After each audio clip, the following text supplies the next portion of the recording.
Andrew Luck and the Stanford Cardinal move center stage tonight. The Heisman Trophy favorite greeted his father, Oliver, earlier. Stanford's opponent is high-flying Oregon, led by running back LaMichael James. These two teams are together, averaging better than 94 points a game. A Pac-12 championship hangs in the balance.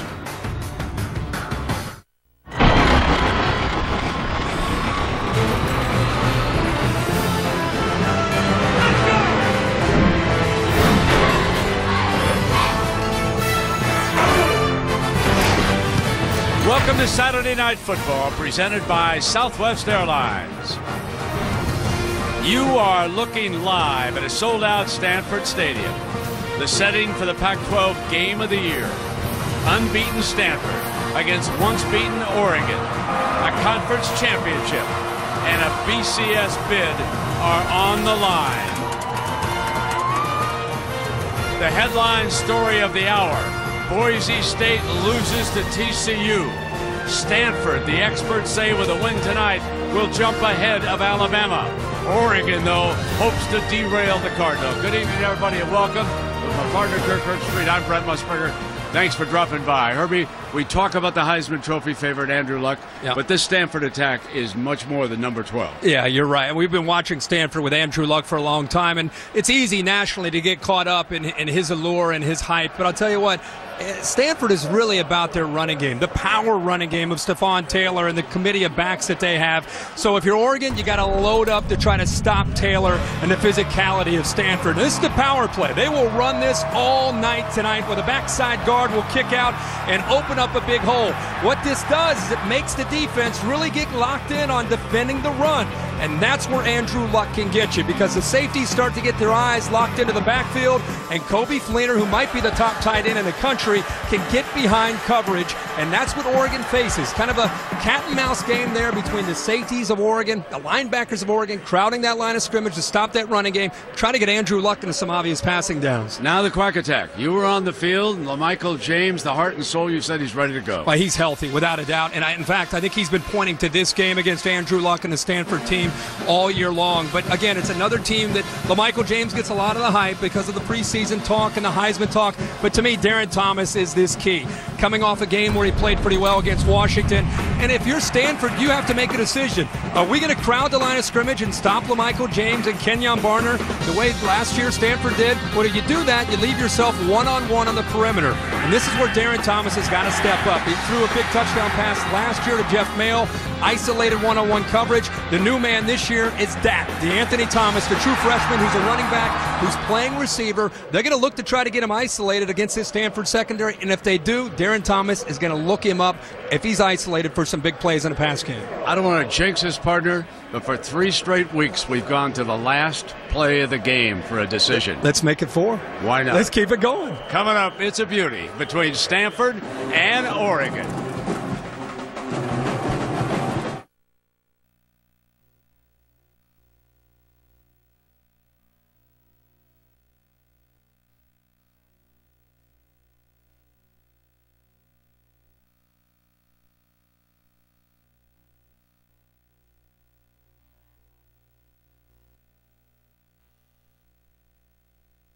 Conference update brought to you by Dr. Pepper 10, the Pac-12 for the first time, the 2 at the top of the Pac-12 North. And if Stanford wins, they wrap up the title and they will host the conference's first ever championship game on Friday night, December 2nd. Now David Shaw is with our Aaron Andrews down below, so let's go to Aaron. Brent, thanks. Coach, you told me today one of your biggest concerns, number 21. I know you can't stop LaMichael James, but what's key in containing him tonight? We got to gang tackle him. You know, we don't want to make this a whole battle of one-on-one tackles. We're getting multiple hats to the party and try to bring him down. So much hype surrounding this game, so much on the line. Before your guys ran out, what was your final message? Final message: to play our game. You know, to use the energy of the crowd to play the best game and the biggest game. Thanks for your time. All right, Brent. Chip Kelly will kick it off. Stanford won the toss and elected to receive, and Rob Beard has returned as his kicker. He's been battling an injury throughout much of the season, and Beard will put it on the tee. As you see, a beautiful night for football here. And it is a rocking, sellout crowd, something we're not that familiar with here at Stanford. But between Jim Harbaugh and now David Shaw, they have put the show on the road here.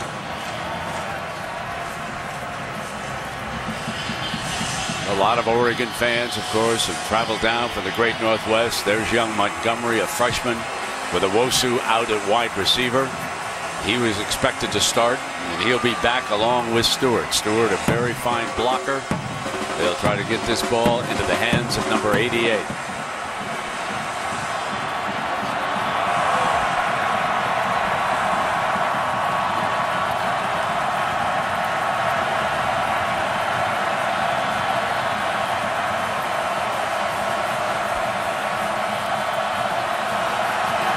So our journey begins here. Montgomery from the 3 will come out. Slips, and he is down. And folks, that turf is a story. It had rained here yesterday. It's moist, and Herbie, you saw down below that the grass is a little bit long. It's a little bit of a home field advantage against the speed of the Ducks, would you say? Yeah, without a doubt. And it is very slick, and it's something to keep an eye on throughout this game with the quickness we have from Oregon and from Stanford. Now, Andrew Luck, of course, that we've talked a lot about him, the experience, the expertise, kind of the offensive coordinator out on the field for the Cardinal tonight. They'll put a lot of responsibility on his shoulders tonight at the line of scrimmage. Stephon Taylor is his running back. They try to establish the run game first. Nick Aliotta, the defensive coordinator of Oregon, certainly knows that. Here comes Stephon Taylor, and they stop him after, and he keeps on going. He did a good job of moving the pile. Herbie, just what you were talking about in that piece you showed us in the setup to the game, how strong he is. He is very, very powerful. And I think along with the vision that he has in the field with this offensive line, he was stopped there about for a gain of a yard, maybe 2 yards, but he kept pushing the pile. And Brent, we're going to keep talking about this on early downs. They're going to try to run the ball. The play action pass on 1st and 10. You could see Oregon there, 9 guys up close to the line of scrimmage.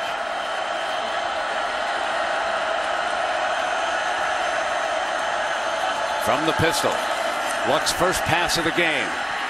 Throws to the right sideline, high and incomplete. Fleener, the tight end, was the intended target, and it was a little bit high. And that brings up a 3rd down, Herbie, and take a look at our impact player. Andrew Luck and Stephon Taylor, we've talked about the impact they're going to have on this game. Kobe Fleener is a man to keep an eye on, number 82. Probably the favorite target of Andrew Luck and the 3rd fastest player on this team, even though he is a tight end. And then Chase Thomas, 44 on the other side on defense for the Cardinal, brings tremendous amount of leadership and inspiration to that defense. 3rd down and 6. Fleener now flexes from the right side of the line. Luck is going to flare the ball, and Gaffney into the game cannot get to the 1st down. Read well by Michael Clay, number 46, the linebacker, doing a superb job. Folks, here comes the punting team on the field for Stanford, and this is a story. Only the 9th 3-and-out this entire year for the Cardinal. Michael Clay, Brent, you're all over it. He's locked up one-on-one in man coverage, and he had him from the very beginning. He was able to set his sights there and use the speed to get to the perimeter. So the only team with a better average as far as 3-and-outs are concerned that Herbie talked about, USC. And so here is the LaMichael James is back deep. They put him on punt return coverage, and he makes the fair catch. And so now here comes the Quack Attack, led by Darren Thomas, and of course LaMichael James. And what Chip Kelly wants is a lot of possessions in a game. He scores so fast. He doesn't worry about time of possession, but he will worry about number of possessions. And Herbie 3-and-out works right in his favor. Yeah, and the tempo now becomes a concern. You will see how quickly they go to the tempo. But Darren Thomas' ability to manage this offense, running and throwing tonight, will be a big key for the Ducks attack. LaMichael James is right behind the quarterback, and Thomas flares out to the right. And this is Darren Thomas, the quarterback, who is brought down after a couple of yards on the play. One thing that Chip Kelly loves to do is what you call window dressing. A lot of different formations to go along with the tempo, try to get the defense confused, and then get that ball snapped before they're aligned. LaMichael thrown for a loss by the Stanford front that time. Trent Murphy from Phoenix, Arizona. He led the charge. Well, the kryptonite to this offense is penetration. We've seen them in the bigger games against some of the SEC opponents. What's happened up front, and if you're going to stop LaMichael James, it's as much about your defensive line getting upfield and fighting through the blocks as anything. Now the Ducks are in 3rd and 11. Duran to put up his first pass, and it is incomplete. Batamasi with the coverage. Batamasi's out of Silver Spring, Maryland, and he had tight coverage on that throw, and so it is now 3 and out for the Ducks. Give the Cardinal, it kind of gives them, I think, a boost after the way their offense went out. Both offenses maybe feeling one another out, but the Cardinal up front that time just beating the Oregon offensive line on all 3 of those downs. Jackson Rice to punt it, and Terrell is back deep. Drew Terrell. A beautiful punt. Drives Terrell back, and he's out of bounds inside the 10-yard line. Andrew Luck's second possession. Both teams go 3 and out. A 57-yard punt. Southwest is having a nationwide sale with flights.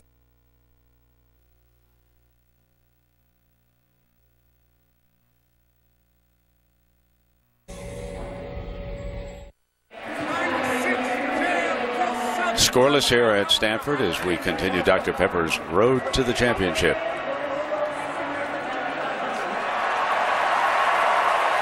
The Stanford offensive line, Herbie, is a big story. Number 55, Jonathan Martin, and number 52, David DeCastro, leading the way. 2 of the very highly ranked prospective NFL players, both first-round draft choices. Martin is at left tackle. DeCastro's at right guard if you want to take a peek at these 2 fellas. Here is Taylor tiptoeing behind the right side, and DeCastro continues to pick up an extra yard here. And these are the fellas up front. And Herbie, you and I, we think this is one of the best offensive lines in the country. Without a doubt. And we've had Wisconsin, and I think Wisconsin's probably about the only other offensive line across the board you could put on the same page with this group. I think this group, because of the 2 superstars with DeCastro and Martin and the overall athletic ability, I would give the nod to this team. And you can see they're not going away from their power play. The first play there, they pulled that backside guard again. They're not going to stop running it all night. Now they're convinced that they can hold out Aliota's rush. Now they bring up a blocker, Gaffney, back in.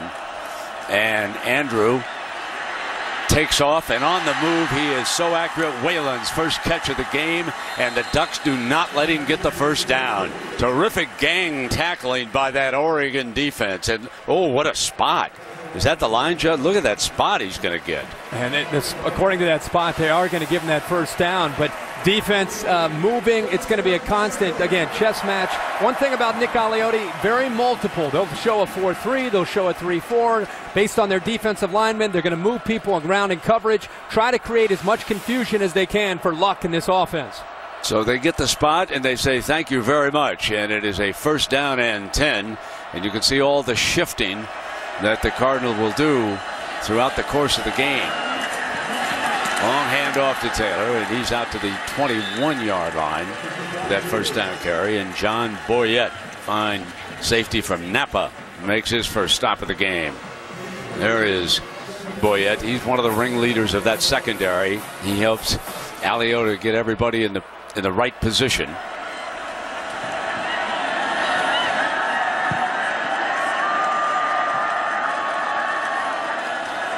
This is where they give Andrew Luck the ability to read coverage. You notice he's not always looking over to the sidelines. He's calling the plays at the line of scrimmage.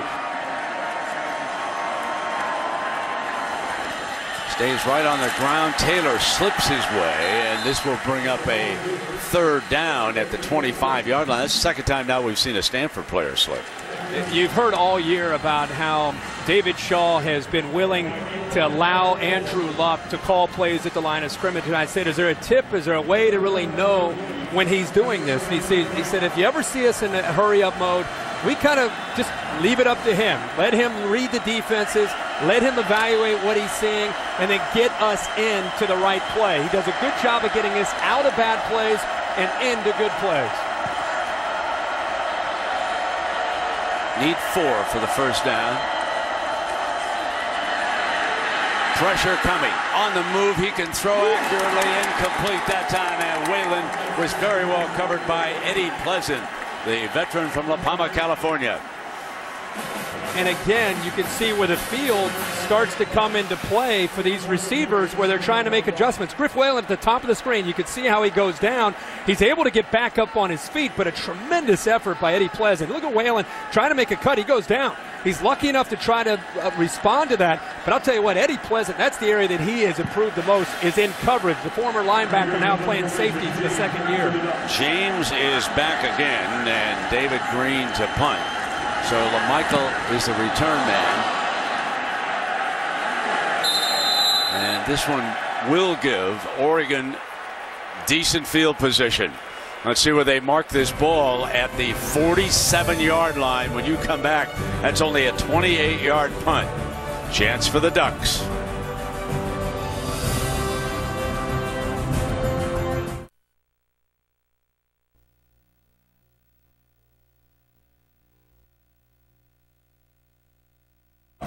Nissan, proud partner of the Heisman Trophy, and Northwestern Mutual, the power to predict your own financial future. Learn more at northwesternmutual.com. One of the great sights in the United States, the Golden Gate Bridge. And if you haven't seen it, make a trip. First down and 10 now for the Ducks, who went 3 and out with their first possession, in case you just joined us. And Michael's got no day. Thomas cut him off. And there is nothing doing. Brent, right now, it's early in the game, but look at the battle up front. Look at the line of scrimmage, which way it's going. Is there any question? I don't care how good you are as a running back and how sophisticated Chip Kelly's scheme is. If the boys up front aren't going to help you out any better than that, it's going to be a long night for this offense. Second down.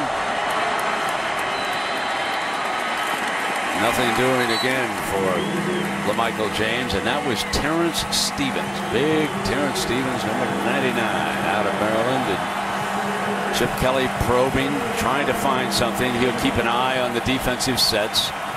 He preys on your weakness. And he hasn't found any yet, but he'll keep probing. Third down and 10. In trouble. Going to be a big-time sack, and that's going to be intercepted. Picked off by Stanford, unless the whistle blew. If the whistle blew, it will be Trent Murphy's interception called back. But let's hold on here a second. This is Jack Follier, the referee. Matt Masafilo had a ruling on the field is that the runner's forward progress was stopped before he passed the ball. 4th down. That's a 20-yard loss on that sack. I thought we were going to have intentional grounding. Sure, when he fired it off. Well, well, then of course it's intercepted by Murphy, but Masafilo gets right in there, and again you get Oregon to 3rd down. I was surprised that Thomas. That's intentional grounding, and then he picks the ball. It's off. Interception. Exactly. I mean, it's either forward progress or an interception. I mean, he appears to be still battling for his life there, but Masafilo again gets pressure. So we have come to an offensive explosion as Terrell is down, and guess what? A defensive standoff breaks out. Go figure, Herbie, huh? It's nuts, huh? They're warming up. I thought it was a point a minute we were going to watch. Timeout.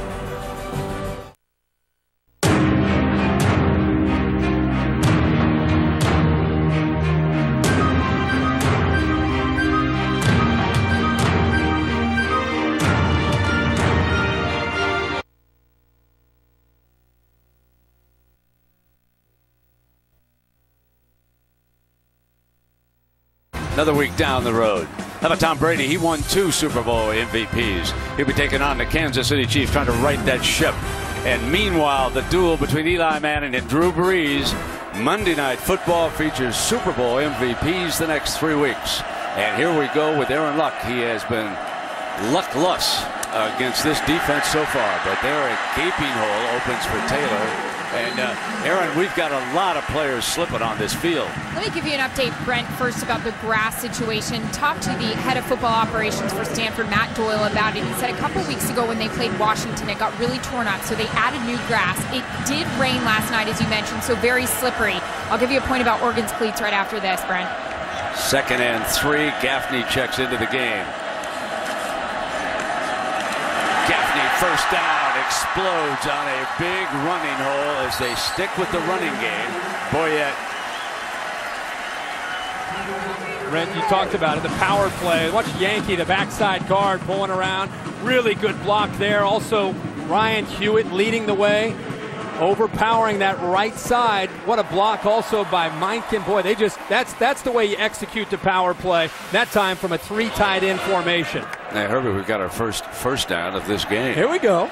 But there is no question when you see Stanford, they want to establish that run game. They want to stay balanced. We'll see Luck throw it before the night's over, obviously. And here he is on first down, under pressure, up in the air, knocked incomplete. What a great play by that offensive lineman. There was pressure coming, but it was the offensive lineman who saved the day for Andrew Luck. Lacumbo comes off the edge. He's lined up on Griff Whalen. He comes all the way off the slot receiver. Boy, that was a close call. Andrew Luck just started. I'll tell you, that he pump faked it, and then he got rid of the ball again. Lacumbo came on that blitz. Nobody picked him up off the backside. Jonathan Martin saved an interception. When he came back and knocked that ball down, the big left tackle, that prevented the pick. 2nd down and 10 now for the Cardinal. There's a slip, so let's go back to Aaron and let's talk about all this slipping here.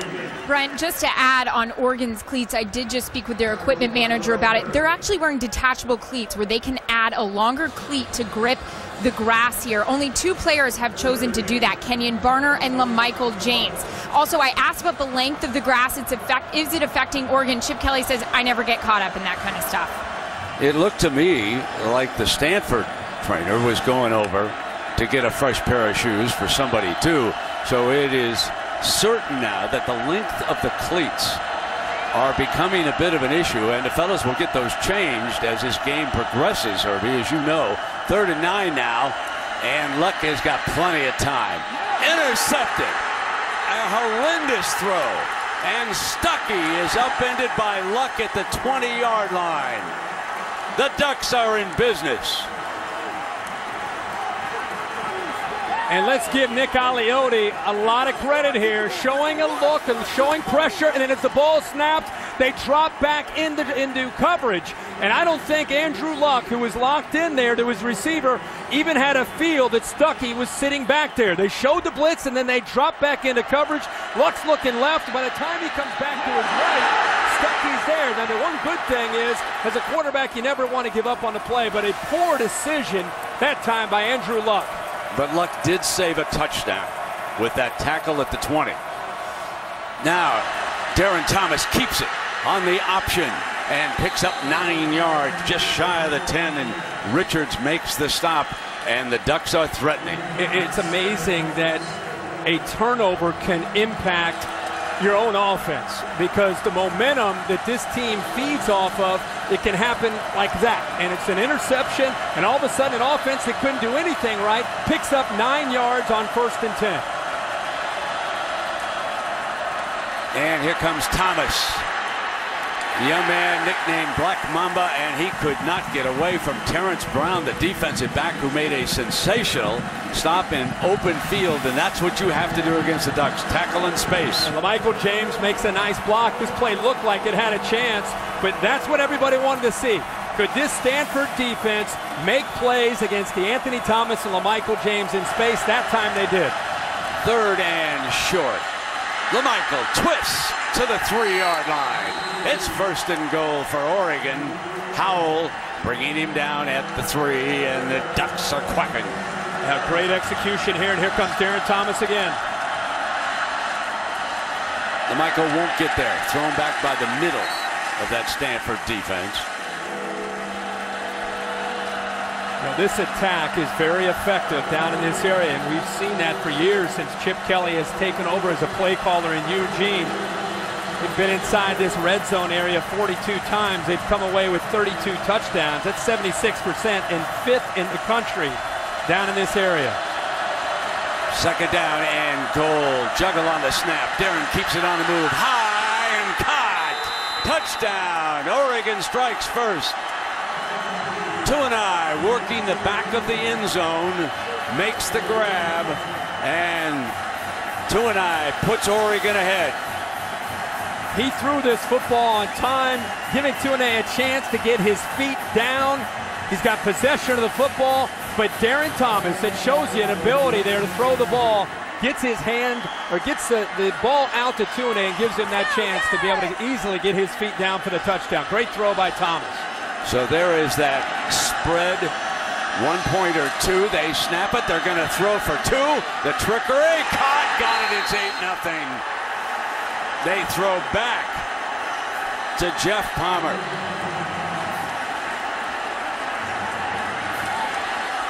That's the thing with these guys. I mean, they always come up with a new wrinkle. Yeah. Or two. We've just begun.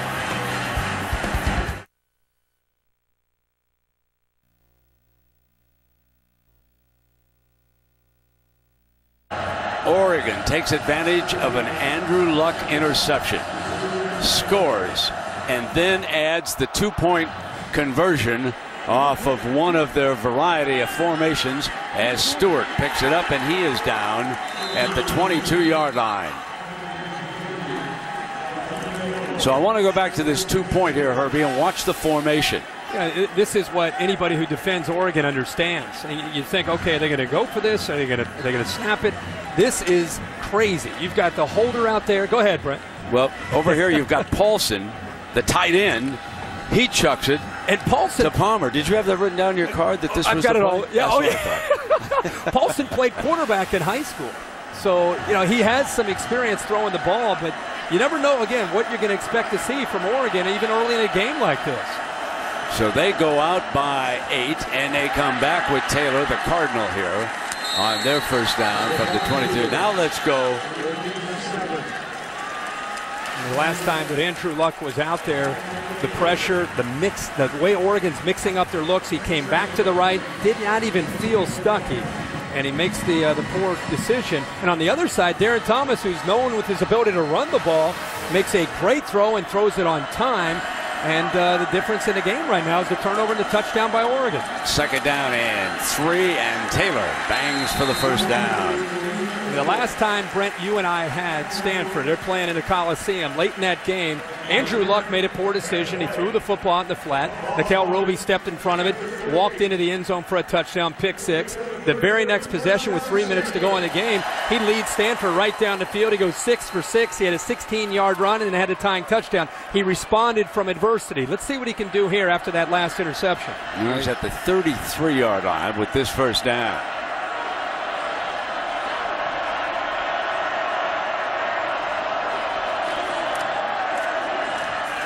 Complete. And that's to his tight end, Kobe Fleener. As we go for an update, here's Robert Flores in the studio. All right, Brent, Taco Bell studio update. After Alabama had missed another field goal, this one against Mississippi State, Eddie Lacy puts them on the board in Starkville.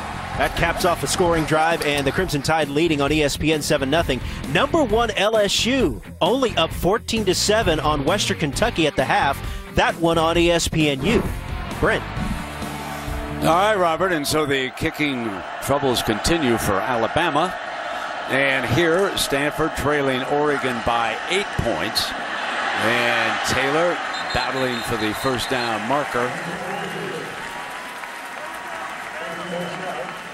And it's going to be spotted just short as Gilden able to get him out of bounds short of the first down. One of the great matchups in this game when Stanford wants to run is whether or not they can get to the corner. That tight end block on the edge of the offensive line is so important because so often you see Taylor and these other Cardinal backs want to bounce things outside. Wilkerson is now in, but they hand it to Hewitt. And he barges straight ahead for the first down, just shy of midfield.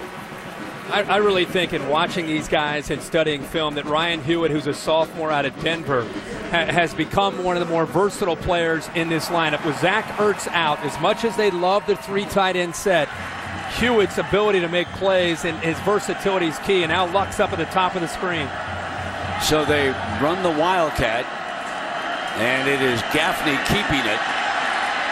And Gaffney continues to battle. By the way, Herbie, I was going to say now that they say they've taken it away, but I think he was down. He was down. I'm going to ask if David. Oh, the official came in and said Oregon ball.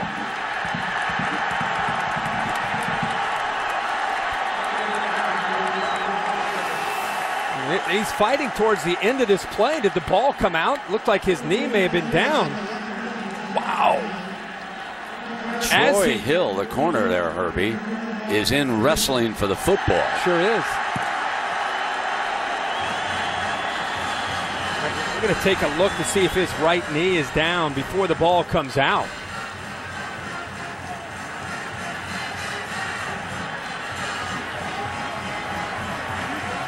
But on that angle, it looked like he's down. Evidence enough then to say that Stanford keeps the football on that angle? Based on that, let's see some of the other looks. I mean, it looks like his right knee is down. Oregon is attacking that football. You got Gaffney, who, again, like all backs, trying to fight for those extra yards. And based on the replays that we've seen so far, I mean, that one looked to show his right knee down as Hill's fighting for that football. Fred Gallagher is our replay official upstairs here, taking a look at this. And again, this Big 12 crew. But I see that Wildcat, and they ran the Wildcat a few times. We had him a couple weeks ago against USC. Did David Shaw sign? Did he have you sign off on that before he called that play there? Yeah, you guys had a little fun. I said, there. Coach, I second guessed you. He said, I was going to bring it up myself if you weren't. He said, let me show you something at the board. So I went up to the board, and he said, Monty Kiffin's defense is what? I said, well, the cover 2, the Tampa 2. And what happens in it? I said, well, the middle linebacker goes back. He said, okay. He said, we had third down. First and second, I wouldn't take it out of Andrew Luck's hands. But on third down, we wanted to move him out and run where the linebacker was out. And I said, Coach, I'm going to give you full credit for a great mind, but I still disagree. That wasn't a shot. No, my point to him was when you have someone as good and as capable of Luck, you just hate to see the ball out of his hands. Now, we're coming off a bad pass that he just threw over there, which led to an 8-0 Oregon lead. And in this particular instance, they're now debating whether or not the Wildcat back fumbled on this play. Herbie, I think your feeling is that knee is down. It looks like his right knee was down, and then the Oregon defender, Troy Hill, ripped it out of there. I want to add something on David Shaw. He could not have been more charming in talking about it. I mean, I've known his father, Willie, for a long time. He played football here at Stanford. His idol is Bill Walsh. You go into their office and you see all kinds of quotes from the late, great coach. And he really has done a terrific job in following architect Jim Harbaugh's setting up a tougher system here at Stanford. I saw Jim last night by accident, too. He and his wife were out for dinner getting ready for the Giants in San Francisco. And he said he'd be watching this game tonight, pulling for the Cardinal. And he and Willie Shaw, they text each other every now and then. After further review, the runner was down. Yeah. The ball became loose. It'll be ball. I'm going to check to see if it's close enough for a first down. And, I think a lot of people, when Jim Harbaugh decided to go to the NFL, are very interested in seeing this Cardinal team this year with David Shaw as the leader to see if they could maintain that edge, that toughness, that mental and physical toughness that they've played with the last couple of years. And so far here they are, fourth in the BCS standings, and definitely showing an ability to play with that same attitude that Jim Harbaugh created when he was here. I think they're going to have to move the chains.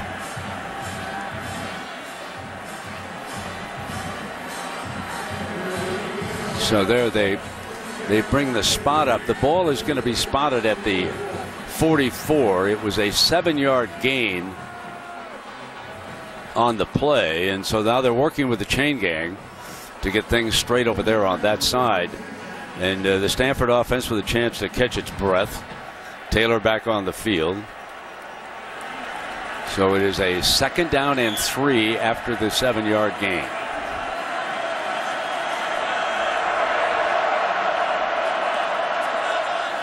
And that's Montgomery, the freshman, motion through the backfield. And here's Stephon Taylor powering ahead for what appeared to be a first down. You know what's interesting, and I know Phil Simms and others have weighed in on Andrew Luck. What's interesting is he doesn't have a wide receiver with Chris Owusu out that is truly a vertical threat. And what I mean by that is an Oregon defense can crowd the line of scrimmage without necessarily feeling threatened by the deep ball because they don't have anybody right now that can get behind coverage, and it puts that much more pressure on Andrew Luck and this offense. First down and 10. Play action, roll to the right, and Fuller drops it. Well, speaking of Phil Simms, let us bring up a couple of quotes actually. Now let me explain Steve Sarkisian. He said this week because he's getting ready to play USC, folks. And he did help recruit Matt Barkley's his guy. Coach Steve, it's his guy. We understand that. Yeah. However, with Phil Simms, I respectfully disagree. I've seen Andrew Luck now for several years, and he can flat out throw with those guys who play Sunday football.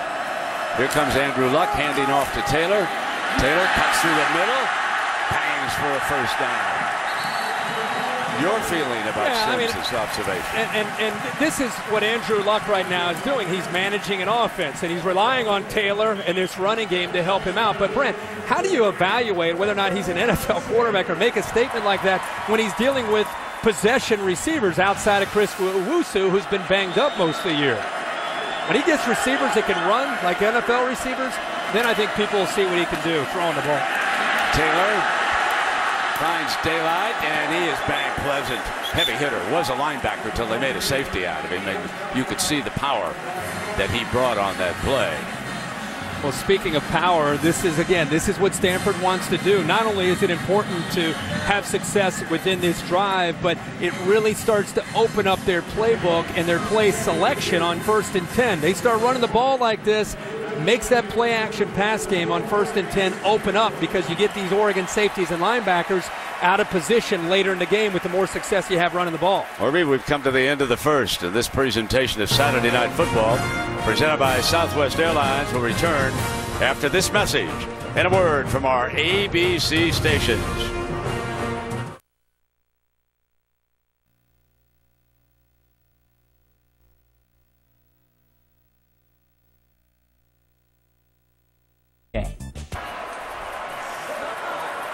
Okay, so look at those numbers. Would you think that Oregon's ahead? -1 because of a big sack, obviously, and Stanford 98 yards. They've dominated everything except the scoreboard, the most important number. And now they're in the red zone, and for Stanford folks, the red zone is a story. Taylor could not get to the first down on 3rd down. Now, the Cardinal, perfect this season in the red zone, and Herbie, this is absolutely an amazing statistic with 41 touchdowns out of 52 possessions. You're talking close to 80% of the time they get touchdowns when they get in the red zone. It has everything to do with execution and decision-making by Andrew Luck down in this area. There's your jumbo offensive line. They move in an extra tackle, and he gets the first down. Stephon Taylor over 60 yards rushing already here in the first half of this game. He's been carrying the load for Stanford. He is one of the more underrated backs in college football. He's tremendous power and vision. Also outstanding in pass protection, which plays a big part in his role when Andrew Luck does throw. And when they get down to this area, 1st and 10, with the success they've had running, remember, they do love to throw to Kobe Fleener, the tight end, off of play action to test those safeties' eye discipline. And he just motioned through the formation. He's flexed off to the left. He's number 82. Luck is looking in that direction. Fires fires wide open. Touchdown. Went outside Whalen. Griff Whalen.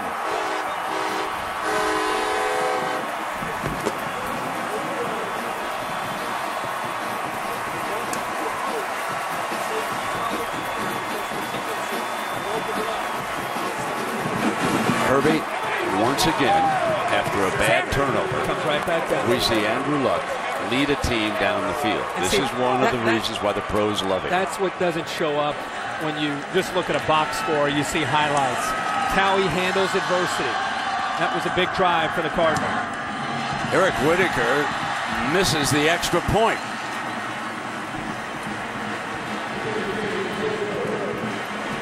Andrew and the Cardinals are thinking about going for two also. So here is a scoring strike. But then Whitaker, who has replaced the injured Jordan Williamson, pushes it off to the right. 8-6 Ducks.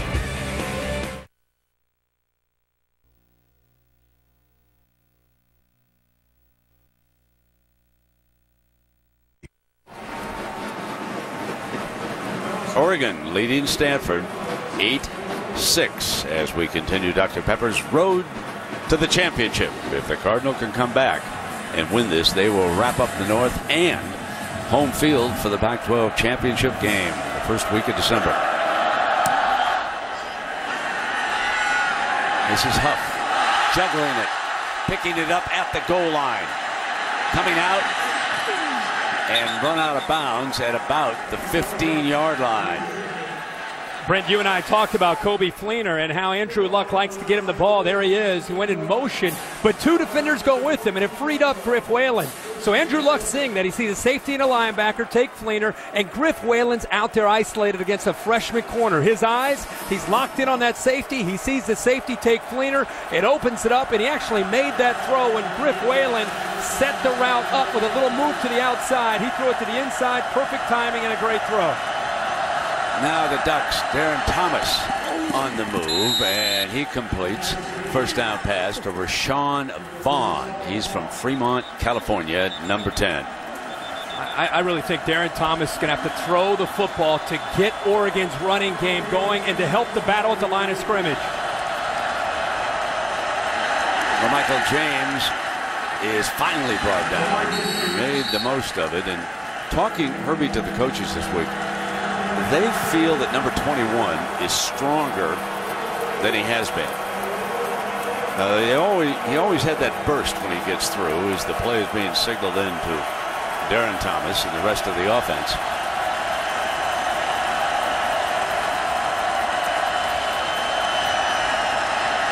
Darren fires complete for the first down, and that works to Paulson as there's a penalty flag thrown on the play. It's thrown in the secondary. It was thrown back around the 30-yard line. I think we've got a holding call here that the back judge made. Holding while the ball was in the air on the defense, number 3. That's a 10-yard penalty, first down. So that's Michael Thomas from Houston, their outstanding senior defensive back, who was guilty of the hold on that play, and that'll move the ball out to the 30-yard line, Herbie, and first down. Where they were locked up in man-to-man coverage. They actually got good pressure on Darren Thomas. He sat in there and showed great poise to make that throw. There's that quick handoff, and streaking out is a young man by the name of DeAnthony Thomas from Crenshaw High School in Los Angeles, nicknamed by Snoop Dogg Black Mamba, and he is one of the fastest players in college football. You get him to space, and it's good night, Irene. Darren Thomas, handoff to LaMichael, who powers his way for the first down. So as we take a look at this freshman who originally committed to verbally to USC and then changed his mind, rated number 1, the ESPNU Top 100, ran the fastest prep 200-meter in the nation a year ago. And Snoop Dogg tagged the nickname on him that's going to last for a long time. Darren Thomas pulls it out, fires right sideline too high, incomplete. It'll be second down and 10. Chip Kelly always tells us that it takes him 3 or 4 series to really get a feel for how a defense is going to defend him. He said, we can study film all week, and then that night, everything that we've studied goes out the window because we're seeing some different things because nobody sees this kind of offense. The adjustment that I think he's going to have to make, as I said, is Darren Thomas in the perimeter pass game to help the battle up right now at the line of scrimmage. Second down and 10. Great cut by Anthony to daylight. Adios. Touchdown, LaMichael James, the leading rusher in the nation. Clawing his way back into that Heisman Trophy argument after losing to LSU back on Labor Day weekend. A 58-yard touchdown run.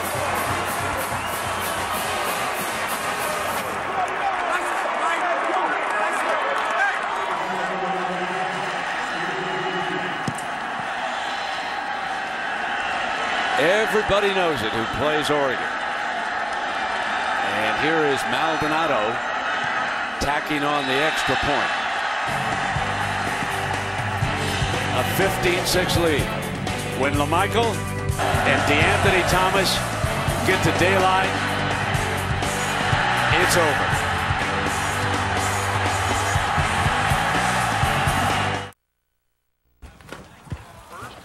Hey, where you been?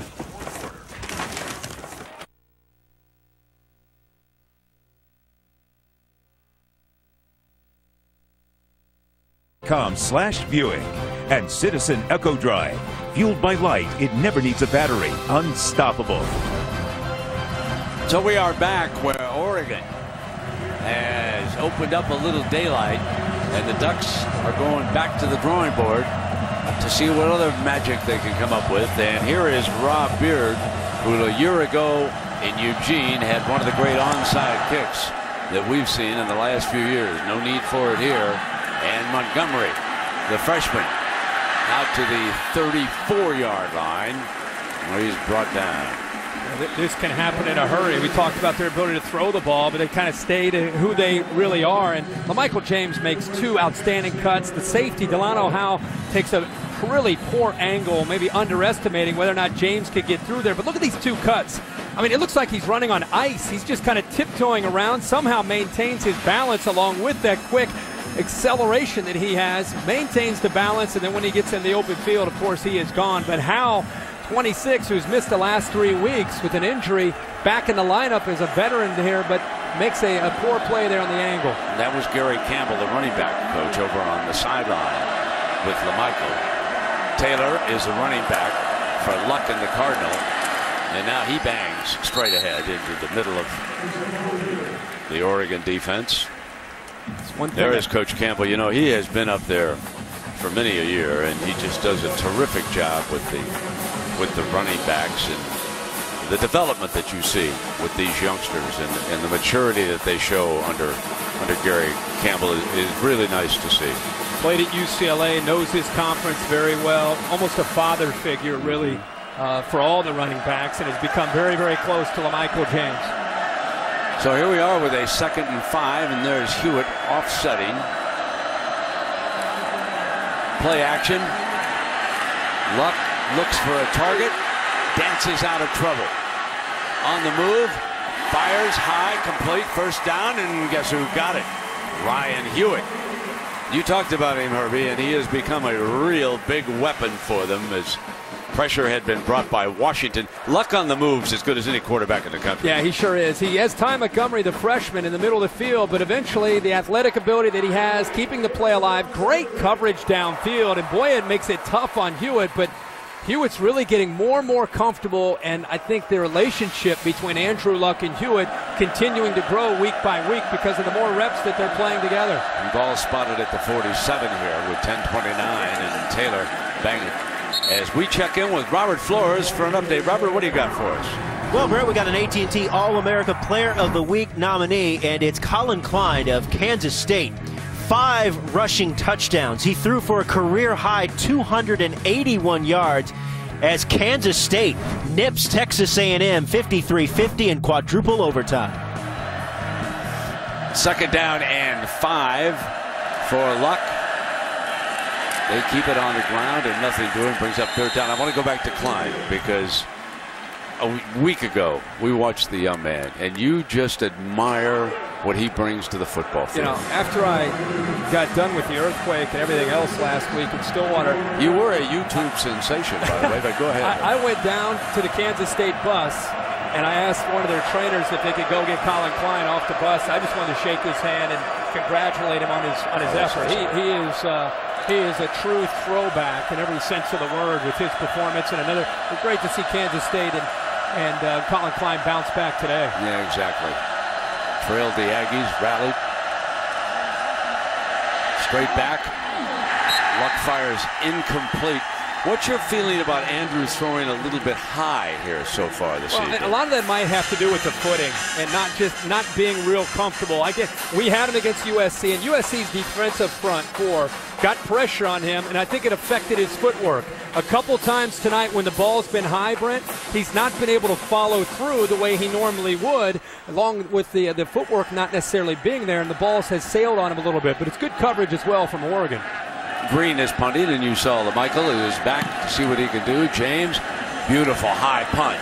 James is going to let this one go for the end zone and try to get it out on the 20, and that's exactly what happens. So the Ducks with the lead, and when you come back, they'll have the football up 15-6.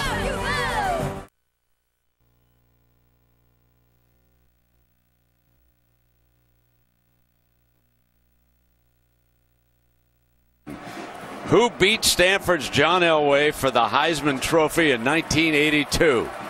George Rogers. Think about it now. First down and 10 now. Here comes the Duck Attack.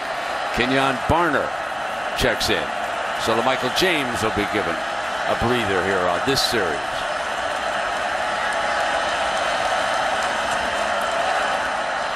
And a pitch to Barner and run down beautifully by A.J. Tarpley and a flag. There's definitely a horse collar here. Tarpley's showing some pretty good speed. He's a freshman. First time we've seen Kenyon Barner get his hands on the football. Personal foul, horse collar tackle on the defense, number 17. That's a 15-yard penalty, first down.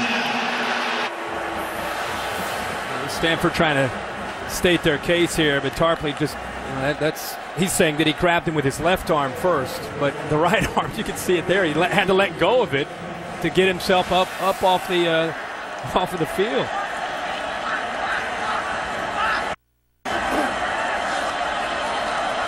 So the chains will move to the 35-yard line here for this first down.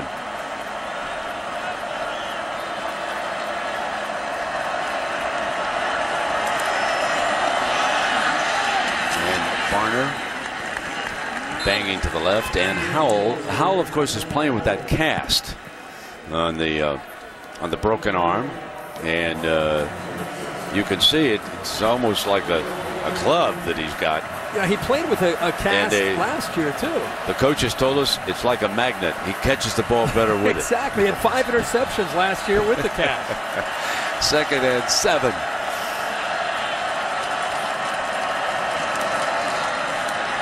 DeAnthony looking fumble. Cardinals got it.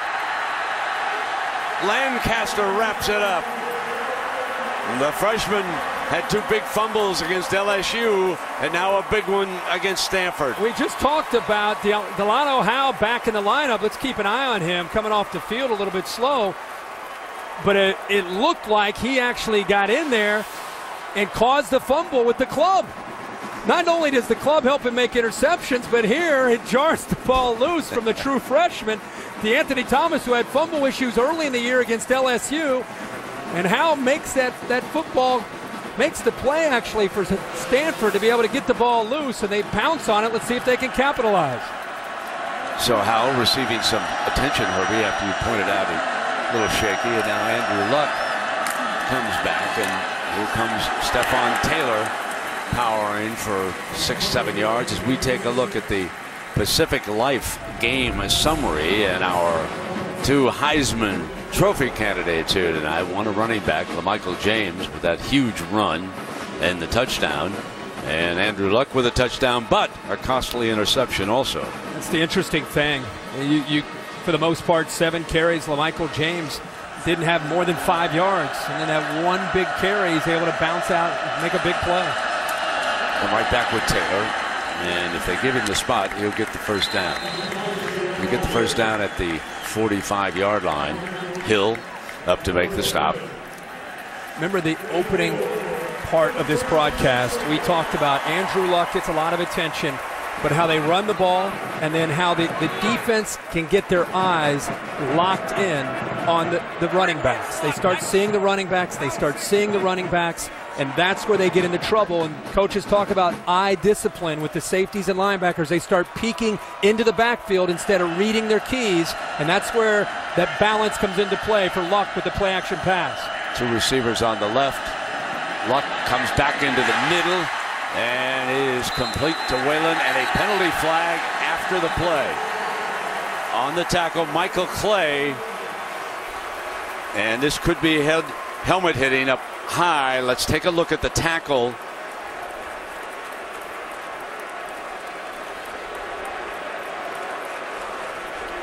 Michael Clay. Personal foul on the defense, number 96. Unnecessary roughness. That's a 15-yard penalty, first down. It was Clay. I believe he gave us the wrong number, I think. He said 96, Deion Jordan, but Michael Clay, who's back in coverage, actually comes in here and lowers his head, crown of the helmet, right in to the helmet of Griff Whalen. You can see players, again, slipping all over the place. And again, so it is first down, and Stanford close to the red zone again. Flares Taylor, fires end zone, incomplete. And he was throwing to Montgomery, and Boyette was able to defend it in the end zone. Well, he's throwing off his back foot here again because of the pressure. Kiki Alonso gets in there. You see how he's not coming through? That's affecting his accuracy and not allowing to come through and put the ball where he wants to put it. It was really good coverage. Good job by Boyette coming up, high pointing the ball and not getting it away. But Andrew Luck that time, because of the pressure from a blitzing linebacker, was unable to step into the throw, and it affected his accuracy. Second down and 10 from the 21-yard line. Taylor. And he is wrestled down by Alonso. Alonso bringing him down, but not until he got into the red zone. Here we are with 6 minutes to go here till halftime. Stephon Taylor, 20 carries. Talk about a workhorse. And now they have a committee. They have some other backs that will come in here. But Stephon Taylor already 20 carries and trying to wear down this Oregon defense. 3rd and 6, and after a shaky extra point, this is probably a 4-down territory situation for Stanford. We'll have to see how that unfolds. So here's your 4th down as the back Taylor slips out as the receiver. But they don't hesitate. They send the field goal team, Eric Whitaker, back onto the field. So the holder, Zielinski, he will put it down. 32-yarder.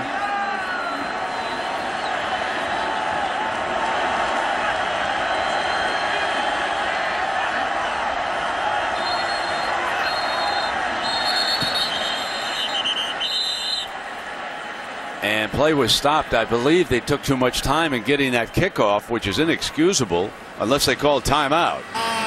Delay game on the offense, 5-yard penalty, 4th down.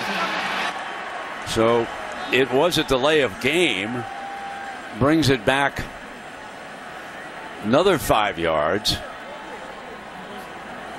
Looked like a little confusion there between the holder and the snapper. I mean, they're ready for the ball to come back. Plenty of time. They just kind of wasted some time there trying to get everything set up. Andrew Fowler is the snapper. This is now a 37-yarder for Whitaker. Perfect. So after missing an extra point, he does come back and hit a field goal. And it's 15-9 Ducks.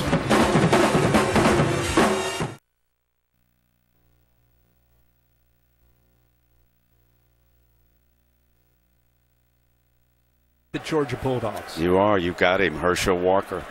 Yeah, baby. How about that, baby? That's a good one. Nails Herschel Walker. Now, Herbie, bonus points.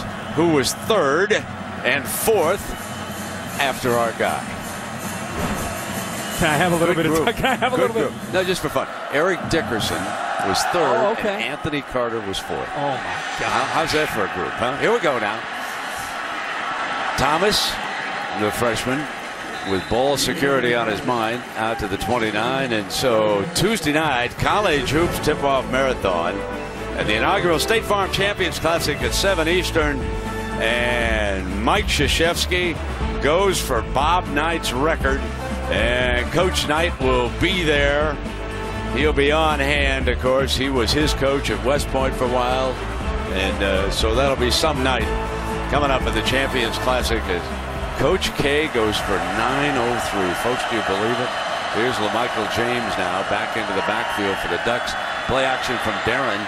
Darren throws downfield, Herbie, and he's got it complete to Vaughn. Vaughn's second catch of the day. Comes out here on this first play, a little pump fake out to the right. He actually had Josh Huff one-on-one. Wanted to try to throw it downfield. Delano Howe is out of the lineup still. Now they run, and LaMichael James, an easy first down. And he crosses the 45-yard line. See the umpire here with an assist. Carrington, the safety, trying to come up and run support. And LaMichael James, all of a sudden, starting to find some real estate in between the tackles. And so Chip Kelly, once he finds something, remember what we said, he attacks your weakness. When he sees it's there, he's going to keep coming with it until you change. And they're in warp speed right now. You can see the defense moving. They come up throwing, and Huff goes down as he just across the 40-yard line and may have even lost a yard of that. It's one thing to hurry, Brent. It's another thing. Darren Thomas is at least, he may not be able to grab the laces, but at least you got to give yourself a chance to throw an accurate pass out to a wide receiver. That time he was hurrying so much he didn't get his feet set and make a good throw out there to Josh Huff. So DeAnthony Thomas is alongside Darren Thomas, the quarterback. DeAnthony is stuffed.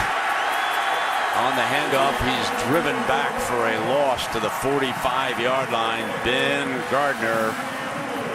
And Matt Masafilo, 98. Both young men are in there, completely dominated the left side of the Oregon offensive line with quickness. They both slanted to the inside, and Oregon didn't have anything other than do than just look back and apologize to DeAnthony Thomas. Here's Chip Kelly again, 4th down and 7. He's going for it from Stanford's 41-yard line. Darren is back under pressure, drops off the screen. DeAnthony Thomas coming down the sideline, going for the end zone, and he steps in for the touchdown on a 4th and 7 call by Chip Kelly. Didn't even think about punting in that situation.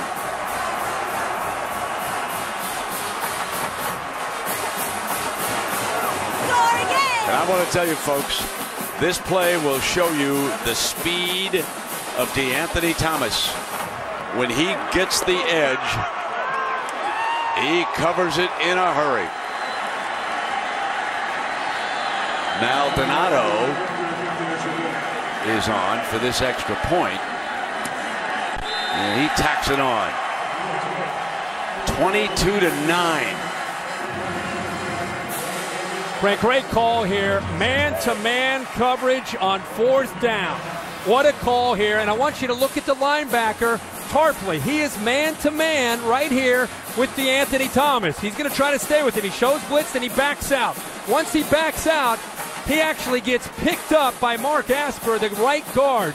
he just did a screen. He just kind of got in his way, prevented Tarpley from being able to get out there. And once Tarpley wasn't there, everybody else has their back turned because they're in man-to-man coverage. And by the time they turn around, there's no way you're going to stop DeAnthony Thomas in the open field. DeAnthony gets even with the defender, the coach has told us, and he doesn't look at you. He looks downfield, and on that final cut, as he came down inside the 10-yard line, he had already seen there was one defensive player to beat, and he just swivel-hipped on into the end zone. What a future this young man has if he stays healthy, conquers the fumbleitis. He has shown that one tendency, but he's only a freshman. Wow. Now Beard with the ball on the tee for the Ducks.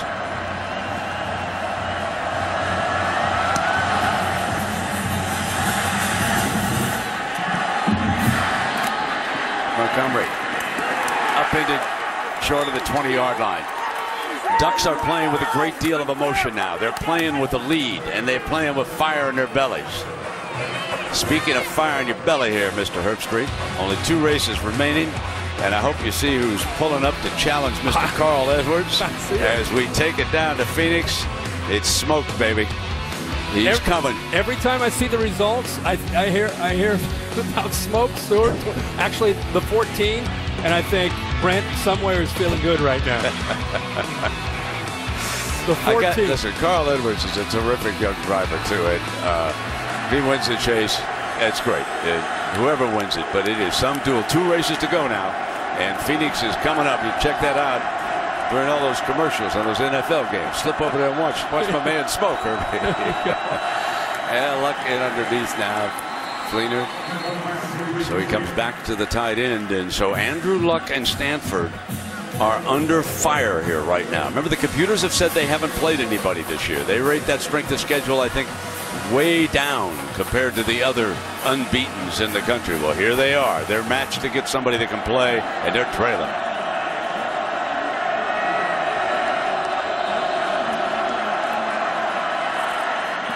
Fleener makes a great grab at the 49-yard line with Pleasant draped all over him.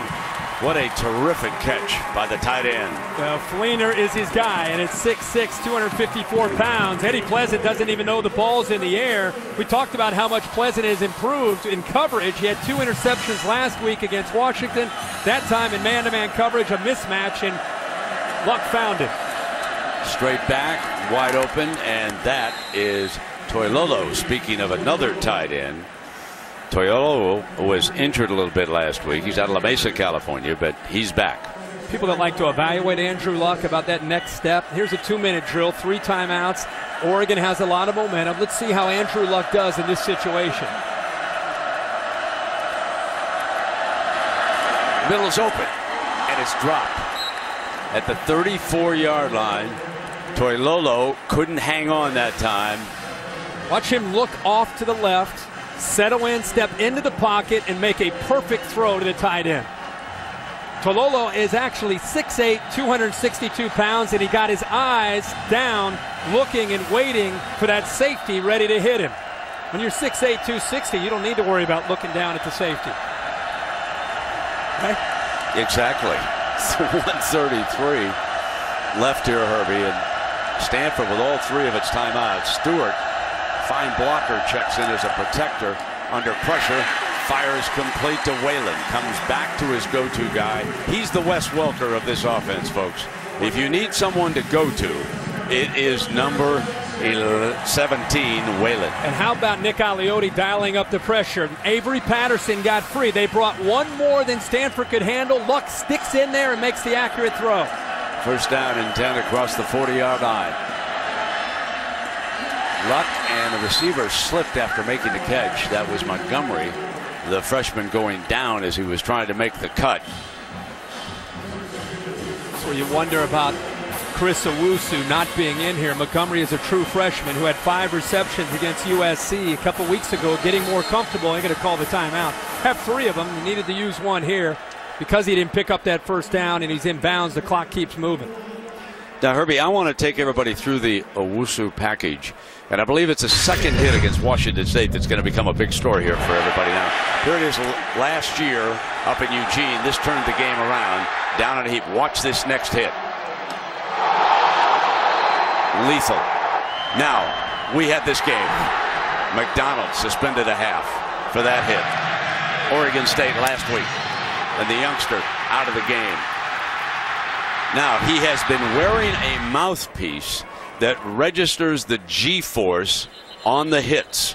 All right, not everybody on Stanford's wearing. They're doing research into concussions, and it measures when the head whips. And there is the machine over there that measures the blows, and these are the special mouthpieces that are being worn by players, and Owusu had it on. The one that registered the highest was that hit against Washington State. But the G-forces and the concussion, that's why we do not have Owusu here tonight. Yeah, it's a shame. He has taken a lot of hits, and I don't know about you, but if they handed me that mouthpiece, I'd be nervous. 2nd down and 2.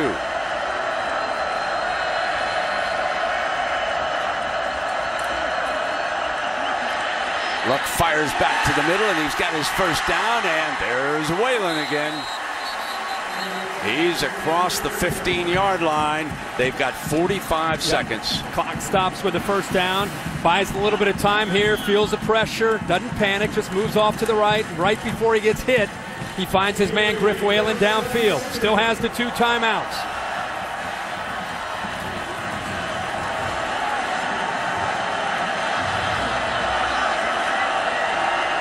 First and 10. Slant. Touchdown.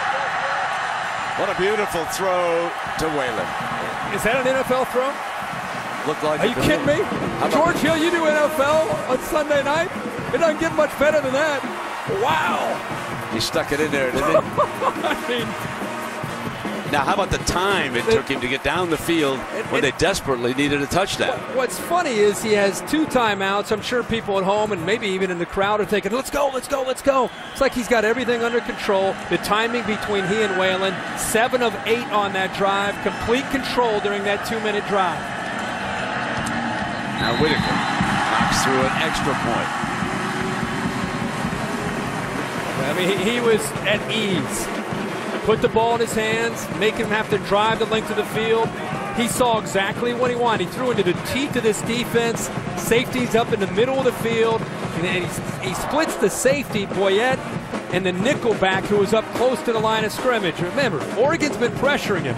But he saw that matchup from the very beginning. Before he got his hands on the football, he knew he wanted to go over because of the way the defense was aligned. And that's where preparation and all the work that you do during the week allows you to make those quick decisions. That was a great job there by Andrew Luck. Well, coming up on the Capital One Halftime Report, Scott and Jesse will have all the day's big highlights and some big stories. If you haven't heard, Boise State loses at home to TCU. TCU goes for a 2-point conversion late in the game, and then Boise misses a field goal coming down to the closing seconds, and that will shake up the BCS standings. Boys will tell you about that at halftime. Kickoff along the ground here with 24 seconds. Now the question is here, Herbie, stopping this duck attack with 18 seconds to go and 3 timeouts. ABC Tuesday Want Laughs come early, 8/7 Central. All new Last Man Standing. New Tuesday comedy hit. Nominated for the People's Choice Award, Best New Comedy. Tim Allen, Last Man Standing. All new Tuesday at 8/7 Central on ABC. And here we go, Herbie. And if you think that Oregon's going to sit on this, you're crazy. I mean, Chip Kelly, one of the most aggressive play callers in the country. Before a half, he's going to try to find a matchup and try to get the ball downfield. He has all 3 timeouts. Darren Thomas flips it back to Barner. And Barner will step out of bounds with 11 seconds left.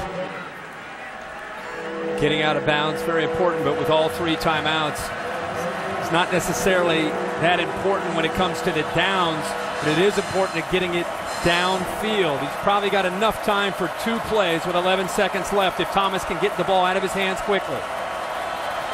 40 yards, I believe, is the kicker's long.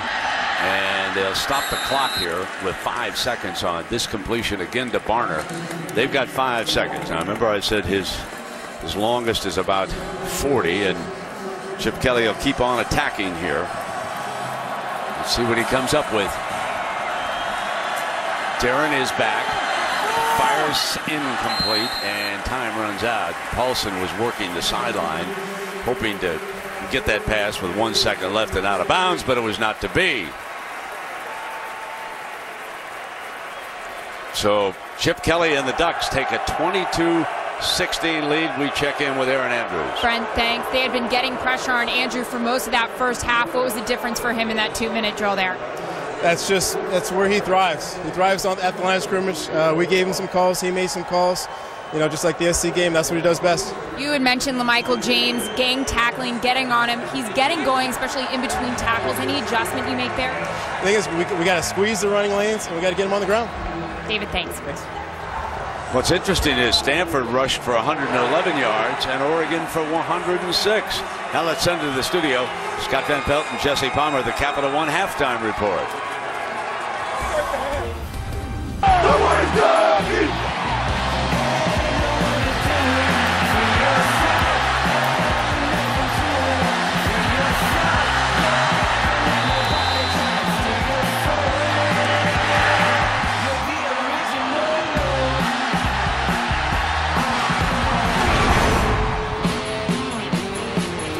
22-16. Andrew Luck and Stanford trailing Oregon right now as we get ready for the second half.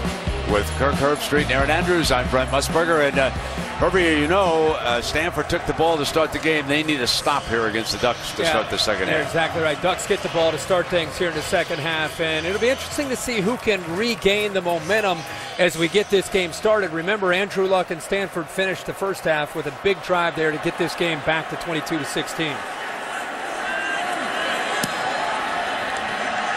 This is Huff from the 10-yard line on the short kickoff. And Huff is down at the 26-yard line. And a look at tonight's Southwest Airlines playbook. We had some big plays in this game. Here's LaMichael James for 58 yards. And then, Herbie, they turned D'Anthony Thomas loose. And what's interesting here is a fourth down call, a screen pass, man-to-man coverage. They got Farpley out of position, and he just streaks untouched down the sidelines. And right before the half, Andrew Luck, 7 of 8, leads the Cardinal down the field and puts the touchdown and gets Stanford back in this game. So it's a first down, and Darren Thomas keeps it. And he is ripped down at the 30-yard line by Batamasi. That's a big hit there by Batamasi. But Darren Thomas, you know, it's interesting, Brent, he hadn't run the football much this year. Coming into tonight, only 26 attempts in the entire year. And talking to Chip Kelly about that this year, he said, you know, we haven't needed him to run the ball much because of our backs and because we've been up so big in most of our games. Now Darren is looking to throw the screen pass, and a jump catch by LaMichael James for a first down at the 40-yard line. One of the ways to take advantage of a defensive line that's just pinning its ears back, an adjustment that you make is you set up the screen pass and make that defensive line a little hesitant, make them think about something, because one of the great ways to stop a screen pass is that defensive line to redirect and be able to chase it down from behind. So they bring Thomas into the backfield as a running back, and D'Anthony takes the handoff. So the freshman, and Chip Kelly knows how important this drive is to Stanford. If he can put 7 more on the board, he's really got Stanford swimming upstream here in the second half. Second down and 10.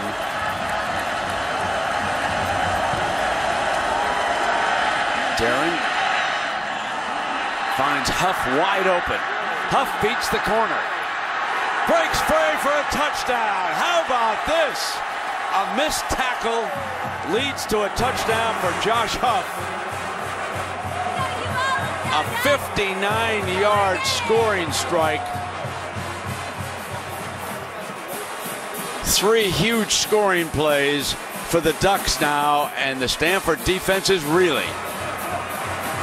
We talked about, to stop this game, this Oregon running game, you've got to crowd the line of scrimmage. And when you crowd the line of scrimmage, you leave your corners out there isolated one-on-one.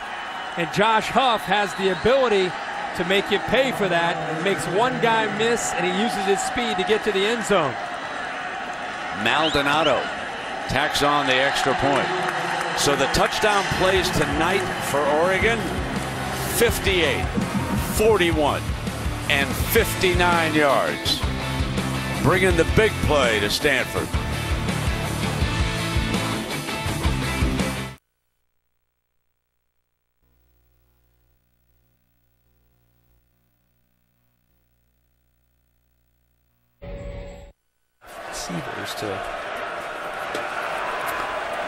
So Oregon is leading Stanford 29-16 as we continue Dr. Pepper's road to the championship.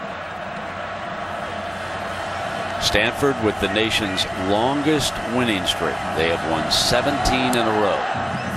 The Ducks' last loss in conference play was here on this field a couple years ago. Montgomery takes a return to the 35-yard line. Well, Stanford is loading up to stop the run.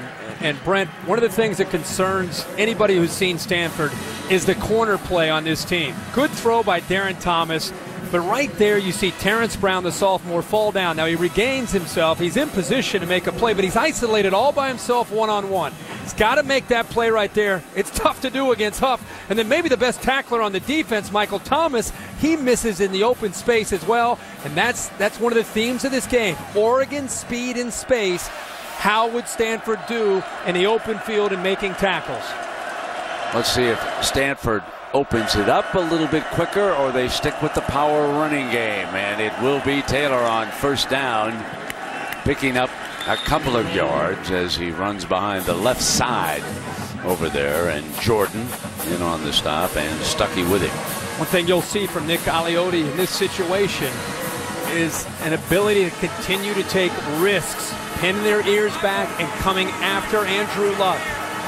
Reaching deep into the playbook. When he goes to the center's wristband, that's when they go deep in the playbook. Aliotti stands up.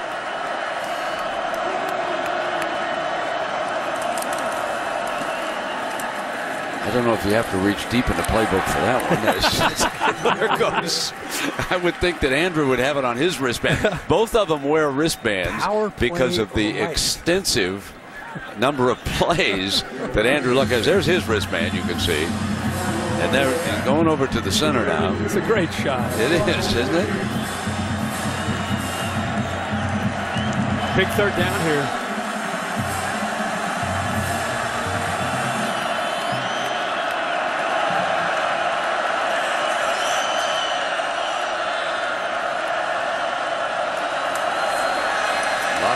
Pump fake, receiver sacked, going down, taken down at the 34-yard line. Taylor Hart was in there, big number 66, a sophomore.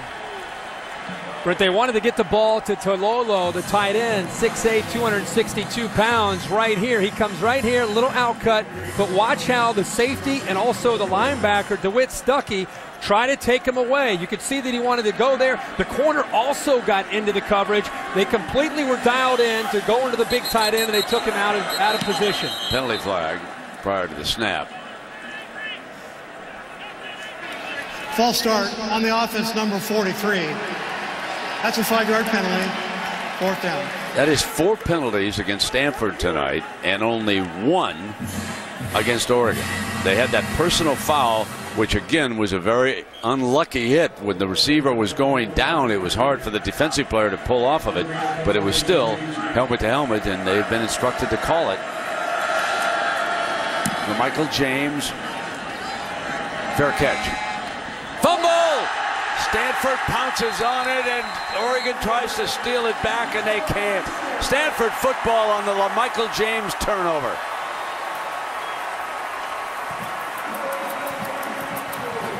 Like Ed Reynolds got in there in coverage, and LaMichael James, a miscue here.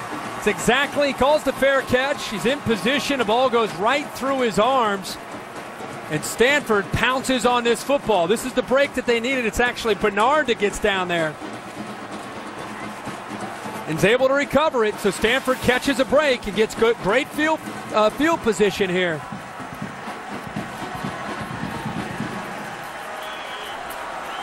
The ball is across the 35-yard line. Stephon Taylor is the back. Hewitt, the fullback. Luck going to put it up now on first down. Got the slant and just didn't get it there. He had his tight end, Kobe Fleener, breaking free, and he didn't quite get it to him. He's got to be able to lead Fleener a little bit more upfield, and it's a touchdown. He got right behind the linebacker. He got the coverage that he wanted, and he got behind Kiki Alonso, the linebacker. If he puts a little bit more air under that, Brent, and leads him to the middle of the field, that's an easy touchdown. You can see how Stanford inability to score here tonight against this Duck defense. Now they've got second down and 10. Jumbo look up front. Extra blocker for Taylor to the 30-yard line, and this will bring up a third down. One of the reasons that Stanford does not give up on the running play, and there are many. We've talked about the offensive line. We've talked about Shaw's talented running backs. But another one is the fact that these are not elite receivers. With Owosu out, his most experienced, he's working with a freshman. He's working with a route runner who comes underneath, and he's working with a group of tight ends. Stewart comes in, and Whalen, of course, has been the go-to guy on this third down. Stanford needs to pick it up here. Clean and dropped again. Fleener.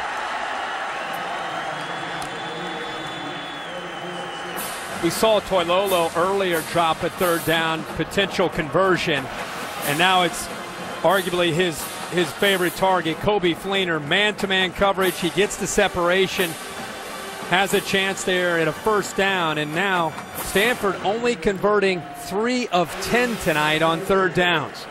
So Whitaker is in for a 48-yarder. Obviously the coaches feel he has a long enough leg, but it doesn't appear to us up here that field goals are going to beat this Oregon team. And that's bad off to the right. That's pushed way outside on that field goal attempt. What'd you think of that decision, Irving? I'm with you. You think David Shaw is thinking, you know what, still early enough in this game, but Whitaker didn't even have a chance from that distance. Didn't hit it good at all. Had a rough night tonight. So we'll take a break. Oregon's in command here.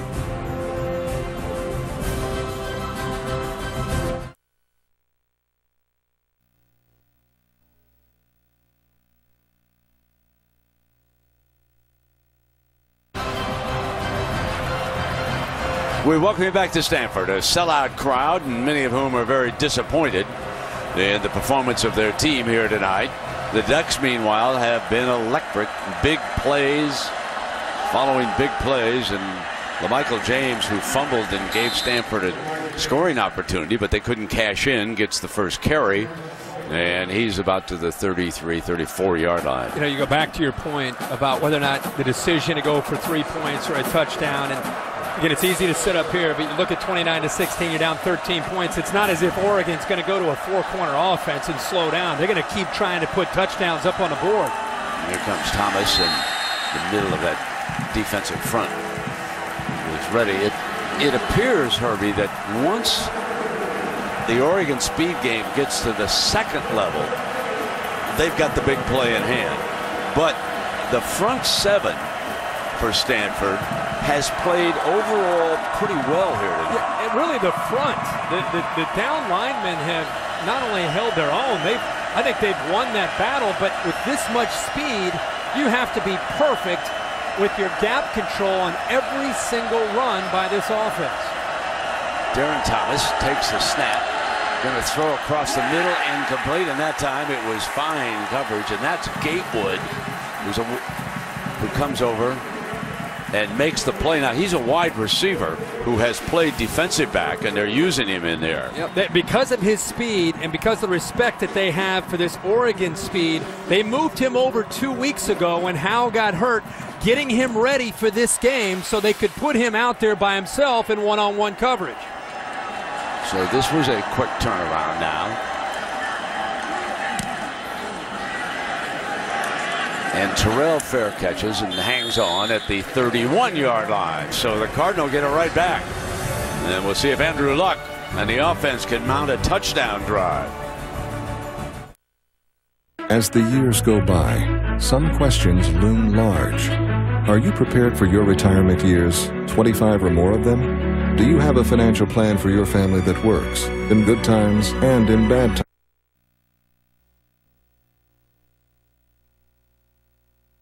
Andrew Luck fumbles on the blitz. Aliotti dials it up, and the Ducks are in business again. Turner punches the ball out, and it comes free, and I believe that was Hannah who jumped on it.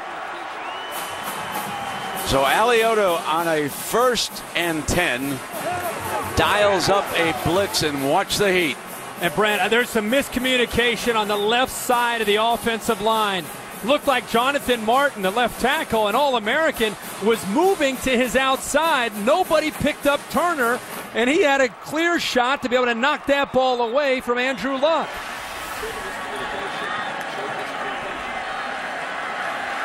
So here comes the scoring opportunity for the Ducks. Up by 13, trying to make it more. LaMichael James is the running back. Fake the pitch to him. Darren Thomas looks end zone, fires a tough slant, caught in the end zone. Touchdown, Paulson. He has thrown for a 2-point conversion, and now the veteran tight end catches the touchdown pass, and the Ducks are starting to pull away. See Chip Kelly pulling Darren Thomas aside, patting him on the chest, saying, "That a boy." Great throw, low and away, where Paulson has a chance to make that catch. And let's take another look at that one. Absolutely. But Brent, they rolled him away from pressure. He came all the way back to Paulson, made a great throw, but that ball may have gotten through Paulson's arms and maybe touched the surface. They're obviously going to take another look at it. Has to maintain control throughout the catch here. Ball's perfectly thrown. You can see it is loose there, but you can't tell as it comes down onto the ground. What was the initial? Let's take a look at this one, Herbie. That's the one right there. Yeah, that ball's down. I believe that Looks there's like some the evidence that they may turn this one over. We'll see. The nose of the ball on that shot. This will be another good look at it here. Yeah, it looks like the nose of the ball touched the ground. Agreed. So we'll let the replay officials sort this one out. They've got the decision to make. Fred Gallagher over next to us. And this is what Stanford cannot afford to have happen. You see the left tackle, Jonathan Martin. He's anticipating blitz. And nobody picks up Turner. He goes right by the left guard, David Yankee. So miscommunication leads to the turnover. Oregon tries to strike quickly on that first play. After review, the receiver did not maintain control when he went to the ground. Incomplete pass. It'll be 2nd down.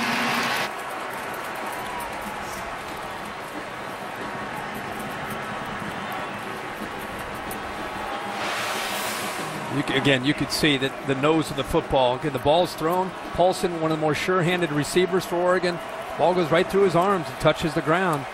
Stanford catches a break here now, 2nd down and 10. The 2nd down and 10, and the ball is on the 12-yard line, so they can get a 1st down without scoring a touchdown.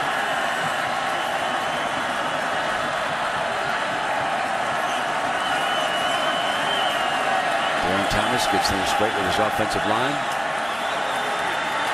Here's LaMichael, spins and goes nowhere. Gardner is in there. Tough sledding. Penalty flag now comes flying. This was thrown by one of the back judges.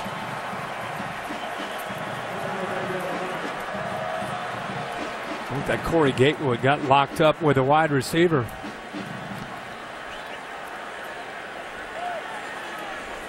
With 2-A and Gatewood is going after each other. There were 2 fouls on the play. Personal foul on the defense, personal foul on the offense. Those penalties offset are down. So they're 2-A and Gatewood locked up. Watch the 2-A kind of starts to the war there. Takes a swing at him. I mean, they're going after each other.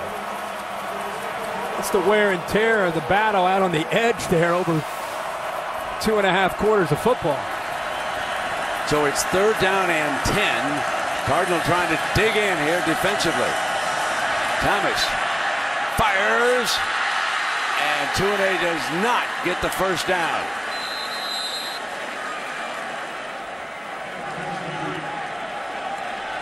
Gave Thomas enough time to be able to let that play open up. But I tell you, this is where Chip Kelly gets aggressive. Again, 4th down. He's going for it here.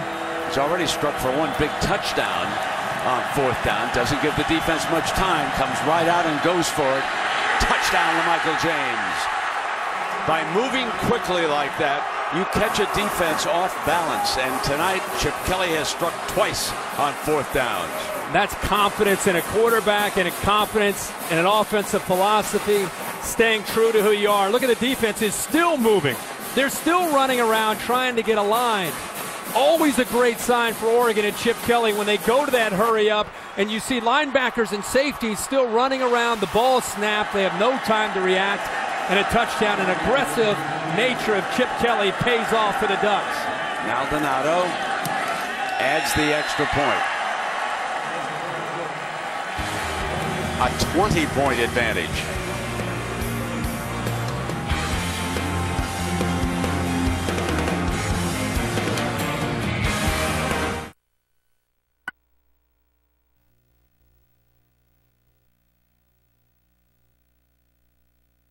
It's going to come easy in the battle for the BCS championship game. 3 consecutive weeks. But if we're going to make it 4, Andrew Luck and the Cardinal will have to score some touchdowns here and stop the Ducks. Have we had a fun year? We throw in the Michigan-Notre Dame game. We've had some close calls. The Ducks came into this game with an attitude. They wanted to prove a point. Stanford did too, but right now the Ducks are looking closer at the trophy than the Cardinal. Their coach's trophy presented by Dr. Pepper. That'll be awarded in New Orleans to the 2012 All-State BCS championship game winner. The Ducks got there a year ago, and they were beaten by Auburn. They have only 1 loss. Boise, unbeaten, lost today. How far will they fall? Stanford's in trouble. How far could they fall, and how far up the ladder could the Ducks go? We'll find out tomorrow night, but right now, first things first. Beard slips on the kickoff. Comes up short. Fielded by Montgomery. Montgomery now out of bounds at the 30-yard line. So as we take a look at the Pacific Life game summary here tonight with the big play attack, the Quack Attack, if you will, and it has been led by, well, their overall offense. What can you say, Irby? Well, they've had big plays. I mean, and you look at time of possession, and you look at how many plays that Stanford's been able to run. But at the end of the day, it's been the opportunities that Oregon's been able to create for themselves in an aggressive nature by Chip Kelly. And we'll see if Andrew Luck, I mean, he's got his work cut out for him, but if anybody has an attitude and physical traits to be able to get his team back in a game, it's definitely Luck.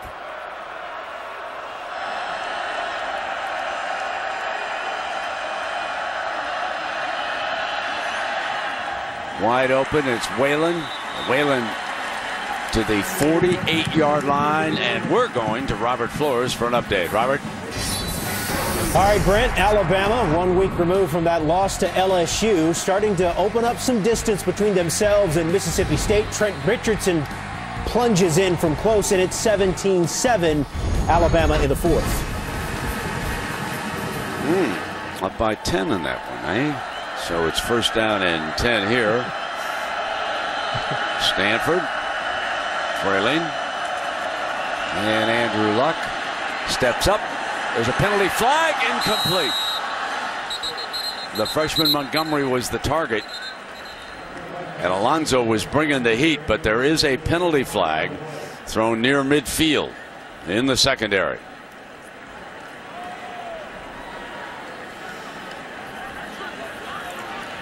Personal foul on the defense, hands to the face, number 31. That's a 15-yard penalty, first down.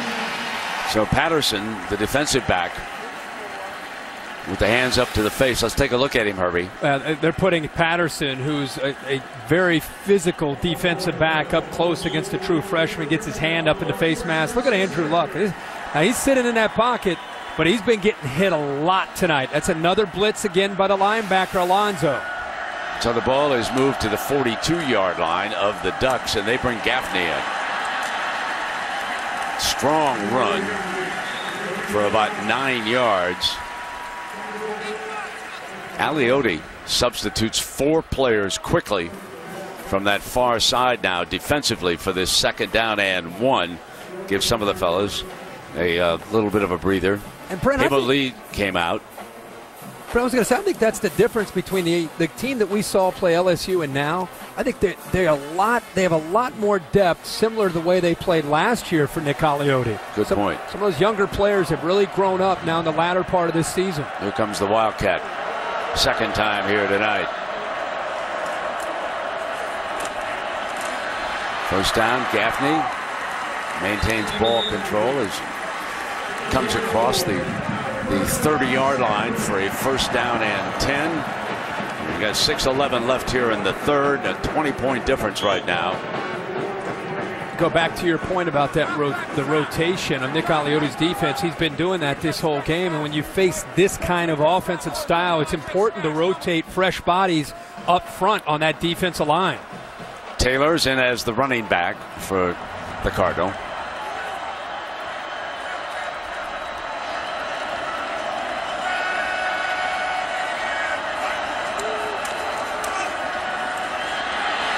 He can run, and he slips. Trying to cut back toward the 1st down as he came across the 25-yard line. He slipped. It's a shame this field is in such bad condition. And I'm not saying that Andrew Luck's going to take this into the end zone. I mean, he's got a lot of people coming around him. But it's really impacting anybody that has the ball in their hands. They don't seem to have real good footing when they're out in open space. I'm going to point out that the Ducks were pretty good in open space in a few of those plays. Of them, yeah. Okay. 2nd down and 6. Slipping, falling, couldn't get the 1st down. It's incomplete. It's waved off. And Toilolo going down. This is a little thing for Andrew Luck, but accuracy. If he throws this in front of Toilolo, he catches the ball. But with this slick field, he has to come back. And I know you think he'd like to make this catch, but still, put the ball in front of him. He catches the ball, and he picks up a 1st down. 3rd down.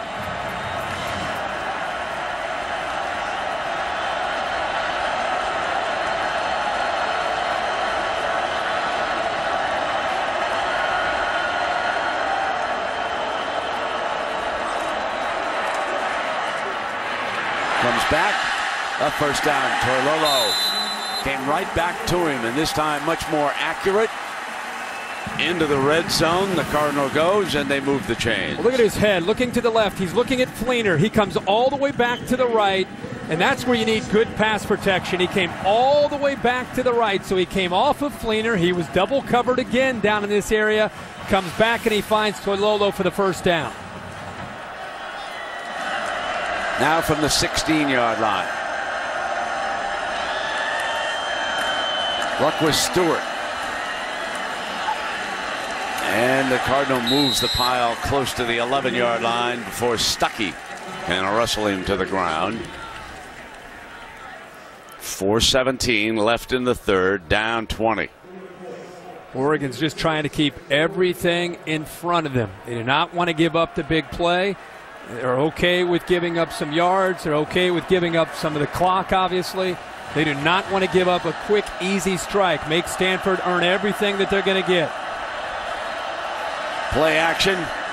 End zone too high and incomplete. And Fleener well covered that time. I think Boyette was one who had come over on that. And now it'll go to a 3rd down coming up here. There's been some very good coverage on these tight ends and on these wide receivers. I mean, you could talk all you want about Andrew Luck and whether or not he's living up to such a high standard so many people have for him. But tonight, Nick Aliotti and this Ducks defense very well prepared. They're getting pressure on Luck, and they're definitely doing a good job of covering these receivers downfield.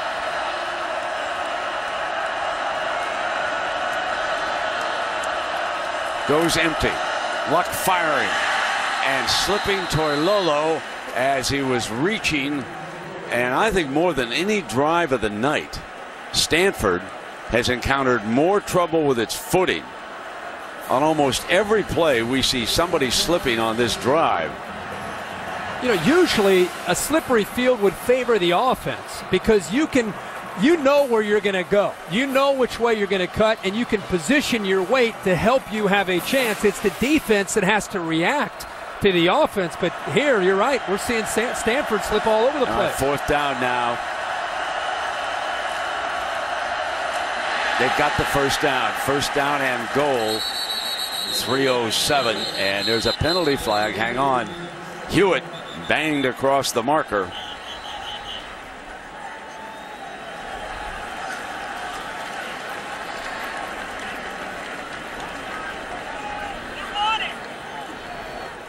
They're calling Oregon for being offsides. They pick it up either way. On the defense, lined up in the neutral zone. The penalty will be half the distance to the goal, first down.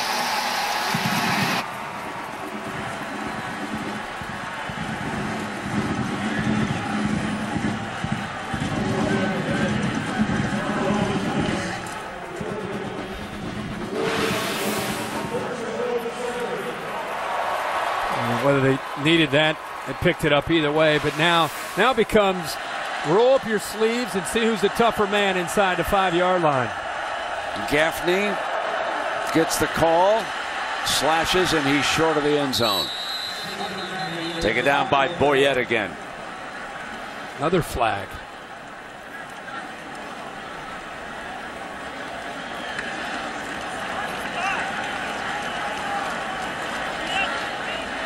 They may have called the same thing, lining up in the neutral zone. Offside on the defense.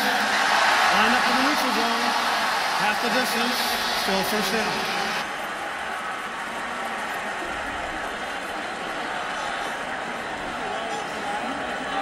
So coach wants a number and didn't get it from the referee as to who is lining up in that neutral zone.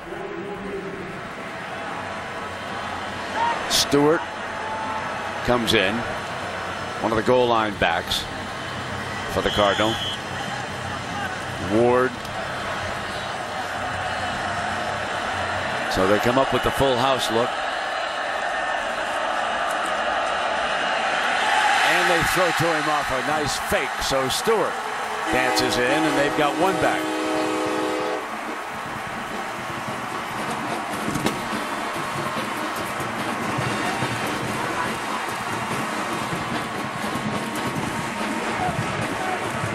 Eric Whitaker on.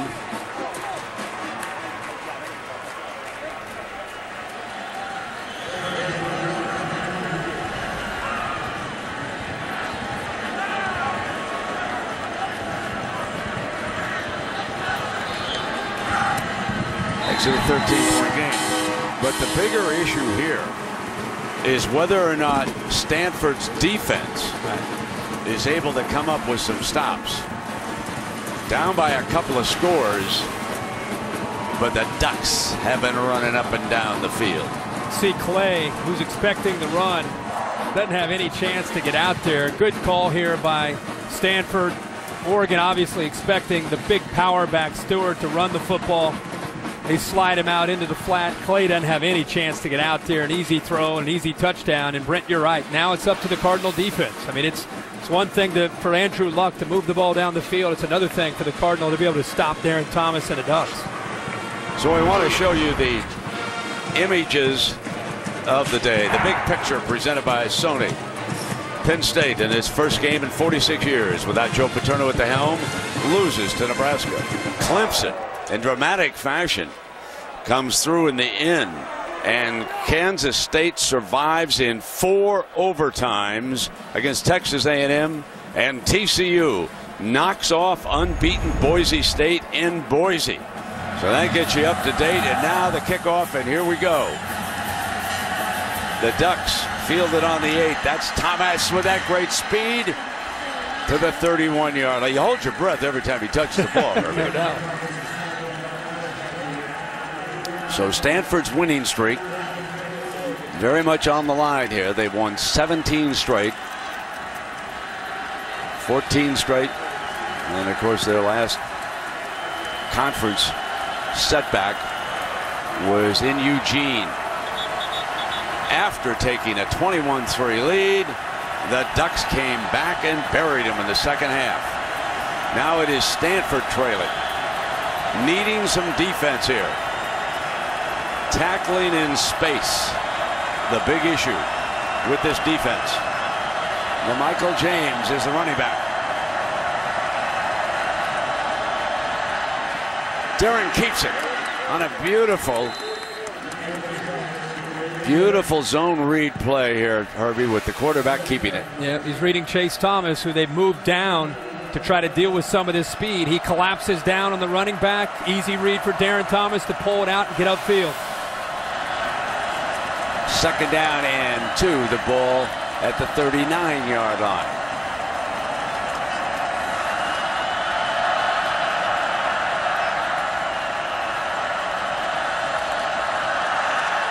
This time LaMichael James, and he battles his way right up the middle. They couldn't stop him. Well, it's so interesting to watch LaMichael James just find a little crease. That's all he needs. He is such a perfect fit to this style of offense. His jump cuts, lateral quickness, acceleration upfield. That time he finds his way and gets upfield quickly.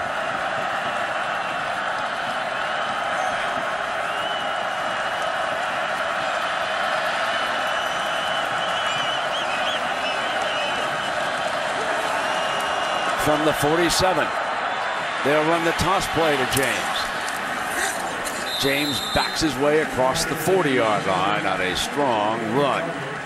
Remember, this is where Oregon prides itself on wearing you down. They don't just go with their tempo throughout the game because it helps them on each drive. They also do it because they like to think in the second half they will wear you down by trying to stay up with this tempo of Darren Thomas. Kenyon Barner now will give James a break. LaMichael, by the way, has rushed 15 times for 122 yards and 2 touchdowns.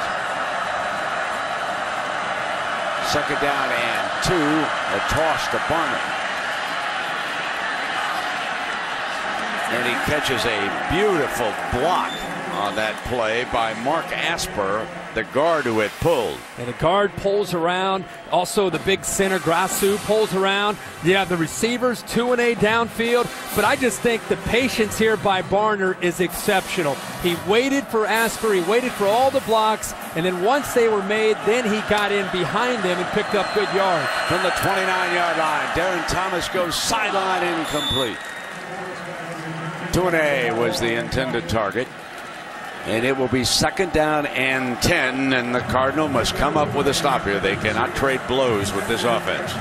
See some of the frustration on the face there at 2-and-A. It's because he was wide open. He knew that he had his man beat. He was out of position. Second down and 10. Checking back with Chip. Got a read on the defense from upstairs. And now the Cardinal readjusts. Chip's trying to make another adjustment after the Cardinals did their own adjustment. Second down, and it'll be LaMichael James breaking close to a first down. Terrence Brown brings him down, but he's to the 20-yard line. Yeah, and Chip Kelly was going crazy on the sideline to make sure he got the play he wanted. And then quickly back, and James is stuffed this time, and there's a penalty flag. Was there motion on this one? Was it too quick? That flag was flying. Stanford was trying to get players on and off the field, and they may have too many men on the field. Yeah, it's going to go against Stanford. There was no play because the defense had 12 players. That's an illegal substitution foul. That's a 5-yard foul, which will result in a first down. That's the risk you take when they go to this warp speed and you decide to try to run on the nose guard Terrence Stevens. Somebody's got to come off, and by the time he realizes he's got to come off, it's Ben Gardner in full sprint. They just stop the play. It is tricky learning how to substitute as we come to the end of the third quarter. On the far side of the field, that is even more difficult. This presentation of Saturday Night Football presented by Southwest Airlines returns after this message and a word from our ABC station.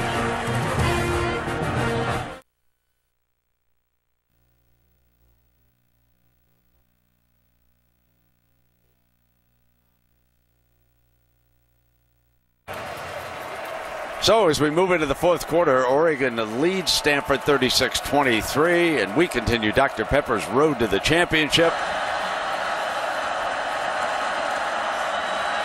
LaMichael James is ripped down from behind by Trent Murphy. Good tackle by Murphy. Trent Murphy's been very active tonight. Really, all the linebackers. We've talked a lot about how their fronts played well. Here they come again now. LaMichael steps to the left, cuts, and he is to the 3-yard line. Michael Thomas brings LaMichael down. LaMichael James on the night now with 142 yards, looking for his third touchdown. Climbing right back into that Heisman Trophy argument here tonight. And the Ducks may be climbing back into the BCS championship argument also. Pretty good looking performance here tonight so far.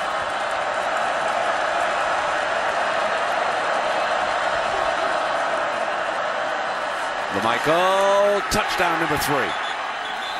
3 touchdowns for LaMichael James. Was he down at the 1? He may be down at the 1. Again, he slips by, and then once he gets by here, there's the strength, Brent, that we've talked about. That ball looks like it's across the plane to me. By the time he touches, doesn't look like it's all about where the football is, right? Yeah, maybe he's a half yard short. Mm-hmm. Yep.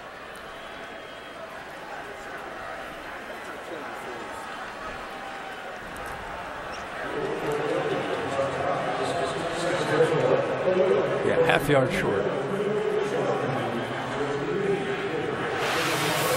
But that first play. It really, the last 2 or 3 plays, a microcosm of the way this whole game has gone. There are times with Stanford, Trent Murphy made a great play coming off the edge. It looks like, boy, Stanford, they've got this thing figured out. The very next play, because of the tempo, they're out of position, and LaMichael James comes back, and look at the quickness. Look at Tarpley, the linebacker. He picks up, he's got to deal with a block. Safety comes down, and they, boom, just like that, they pick up 12 to 15 yards. Second down. So it will be a second down and about a half yard.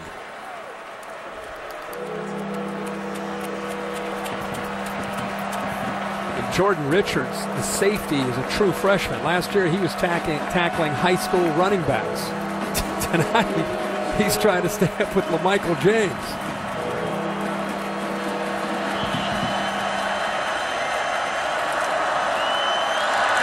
Now he's got his third score.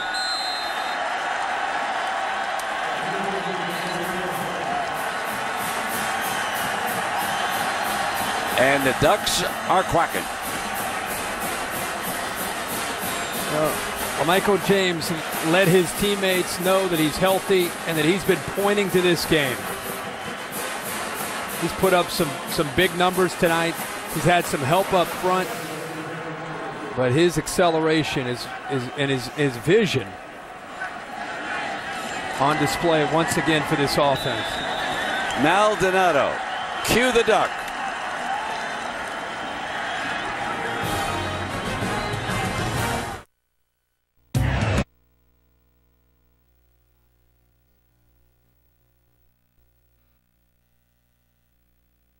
Back, and number 4 Stanford is in serious trouble as we take a look at this week's BCS standings, brought to you by Discover Card. Herbie, already Boise State a loser here.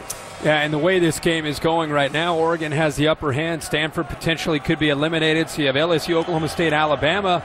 And then it starts to become interesting. Oklahoma, who is off this week. You have Oregon potentially winning a big one here tonight on the road. Arkansas with a big win. Kickoff is fielded at the 12 now by O'Manum. And O'Manum breaks free. They put him back there instead of Montgomery, and he fine return out to the 37-yard line. And this is a look at the standings, Herbie. And you go back to Oklahoma State, who controls its own destiny.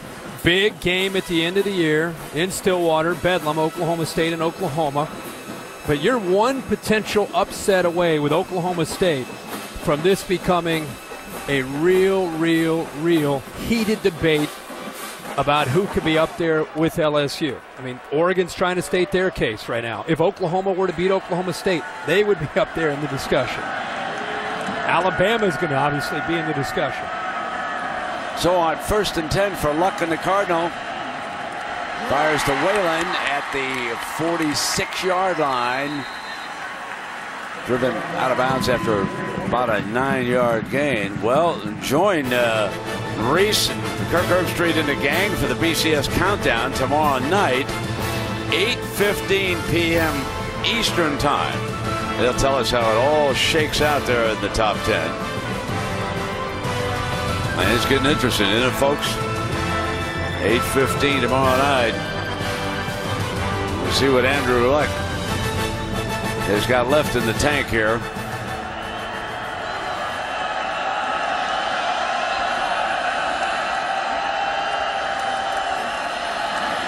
Firing in underneath, and again Toilolo slips. And you know, one of the things about I've always felt about a home team, which strikes me as unusual here, is that they have more equipment on hand, i.e. the longer cleats and the things that can help you from slipping. But it is pretty obvious that Oregon's having a better time of it here on this field. That pass is thrown high and incomplete, and that was Montgomery over there. And that just strikes me as a little bit unusual. Of course, both of these schools are Nike schools, and for a very good reason. Phil Knight, CEO of that corporation, attended both of these schools, an undergraduate at Oregon, and he got his graduate degree in business here at Stanford. He is right there in the center. That is the legendary co-founder of Nike Incorporated, and a very, very nice man who has donated hundreds of millions of dollars to both of these schools. So he's been very generous with his considerable wealth. Taylor goes down, and we take a look at the numbers that we came up with. Estimated $300 million to Oregon, and to the Stanford Graduate School of Business, at least $105 million back in 2006. And so you talk about a man who has supported both of the institutions where he went to school, and there he is watching the game from the radio booth, I believe that is, for the Oregon Ducks. And there's Fleener in underneath, and he's down to the 30-yard line for a 1st and 10. Well, Stanford just trying to sustain a drive here in a big 3rd down. They finally get the ball thrown to a receiver where he's not slipping. And when you throw an accurate pass, it allows Fleener to make that catch and get upfield there. And you know, that's one of the things that you'd like to see, the leadership from Eddie Pleasant. That's what Chip Kelly was trying to say. Hey, big 3rd down, chance to get him off the field. We've got to come up with some plays. Well, here's 1st down. Toilolo, and he comes across and picks up a 1st down into the red zone in the 19-yard line. I believe that the Cardinal, if I'm not mistaken, they're 4 for 4 in the red zone here tonight. Yes, they are. And you see he continues to use the tight ends. And this is where Chris Owusu, in a game like this where you're in a hurry up, you're playing catch up, you really could use a receiver out on the edge with a great deal of experience. 1st down, and Whalen with a 1st and goal at the 8-yard line. He's got one-on-one coverage on the outside. We just talked about what Owusu can do, but Whalen has had to pick up the slack. He's man-to-man against Troy Hill, gives him a nice shake there at the line of scrimmage, and once he's able to separate from Hill, then it comes down to the timing and a rhythm there between Luck, who you could see in the background, and Whalen. By the time Whalen turned out of that cut, The ball was in the air on the backside shoulder, exactly where it needs to be to give Whalen a chance not only to make the catch, but get upfield there and try to shake loose from Hill.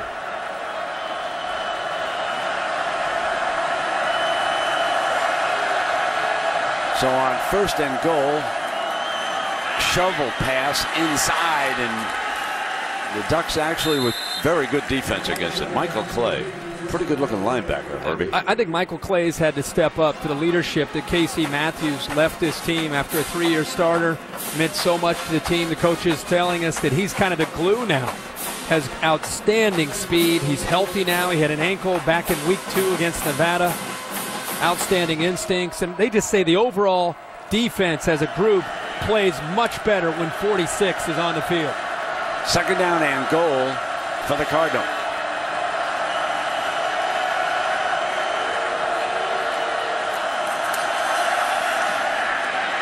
Pressure, and down goes Luck at the 11-yard line. The heat from Cadu. Interesting, Cadu's father came up to me prior to the game, okay? And he said, will you and Mr. Herbstreit give my son some love tonight? Oh, yeah. I mean, he's a big-time player. Yeah, he sure is. He's battled through some injuries, and really the last 3 or 4 games, Josh Cadu has taken his game to a different level. He has 6 sacks on the year, and I think they move him down as a defensive end. You know, he's an outside linebacker, exactly, but they move him down when he faces teams like this because of his pass rush abilities.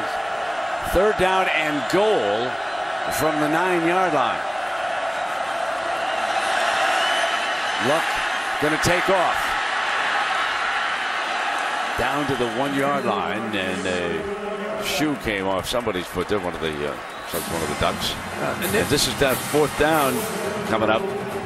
Nick Aliotti deserves so much credit for the preparation and trying to match up with David Shaw's mind and the experience and the mind of the quarterback, Andrew Luck. They have been in position all night, holding up and forcing this 4th down. They keep, it's the coverage. Andrew Luck doesn't have anywhere to go with the football because his primary receivers are double teamed.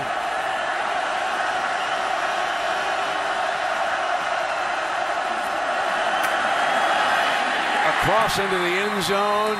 It may have been a free play. I think a defensive lineman again came across the neutral zone, and Stewart's touchdown is going to count. Offside on the defense, number 66. That penalty declined. Touchdown. So Taylor Hart encroaches. And Stewart goes airborne for the score. You know, one of the things the scouts are going to be impressed by, Luck, never out of it, keeps coming, keeps firing. You know, he's a great, great competitor. Those are some of the things, and if we had, that one just did get across. Hello. It's an adventure. It is an adventure. And our adventure continues. Time out. Hey, you'll love this.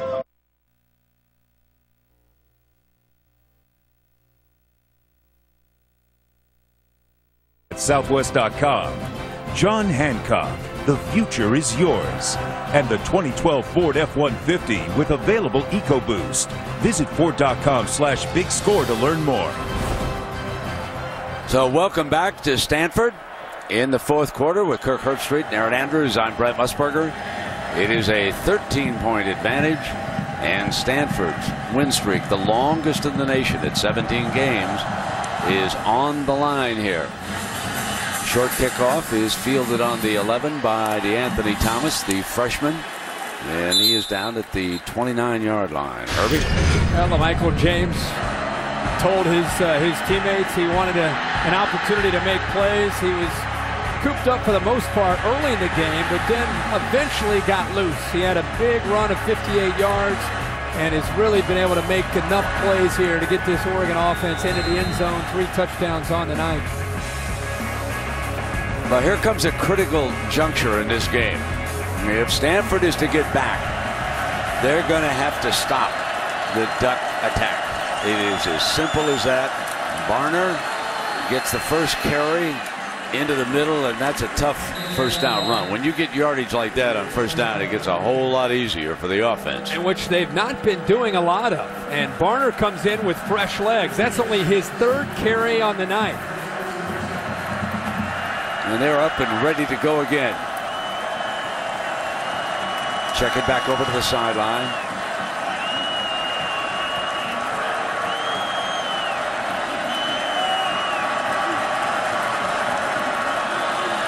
And again, and bring a little time off that clock with this 13-point lead.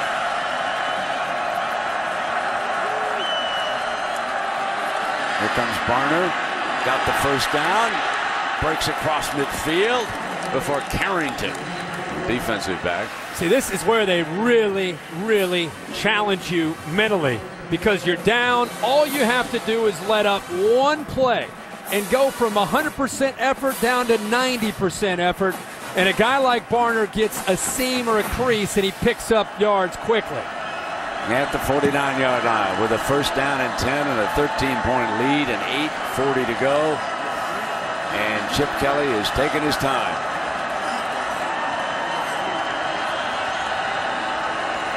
Milking it down, bringing it to 5. Now they got to get ready to put it in motion, and the clock is apparently not running somewhere.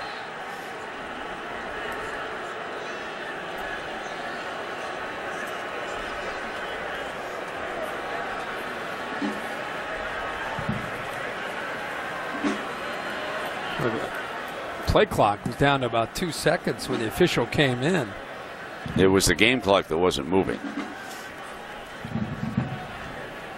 So they'll have to make a decision on where to reset it.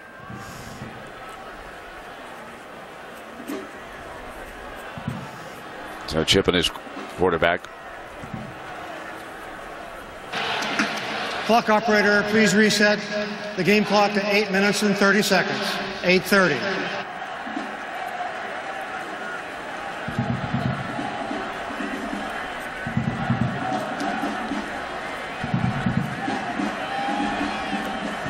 So since that first quarter, when they were stymied a little bit again, Chip Kelly just keeps probing.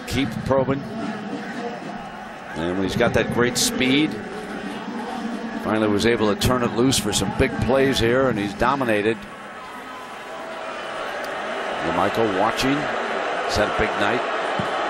146 yards and 3 touchdowns.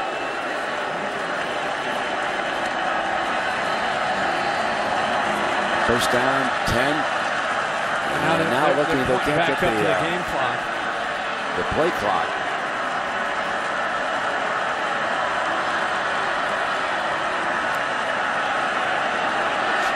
Chip Kelly thinks the game clock should be running.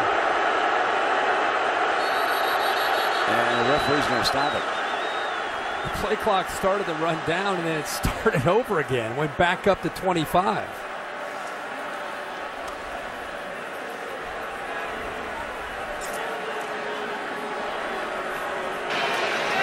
The play clock was interrupted.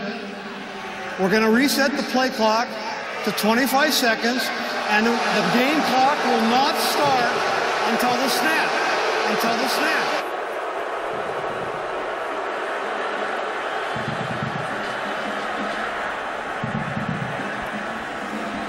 So now the referee's going over to explain to Chip.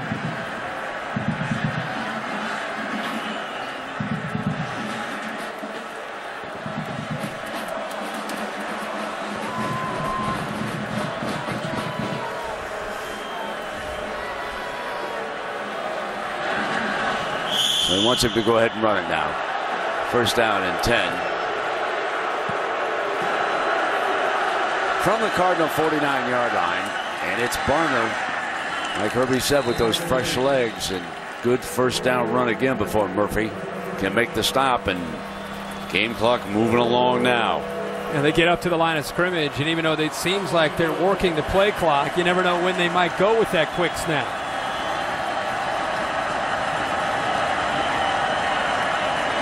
And all they're doing is trying to get Stanford to obviously tip their hand with what kind of formation, what kind of coverage they're in. Keeps it himself, and he's got nothing but daylight. down to the 25-yard line. And Himscott finally tracked him down. It's a staple of the offense. Can't just pin your ears down and try to take away the running backs because Darren Thomas has enough athletic ability, and I love how he tried to stay in bounds there.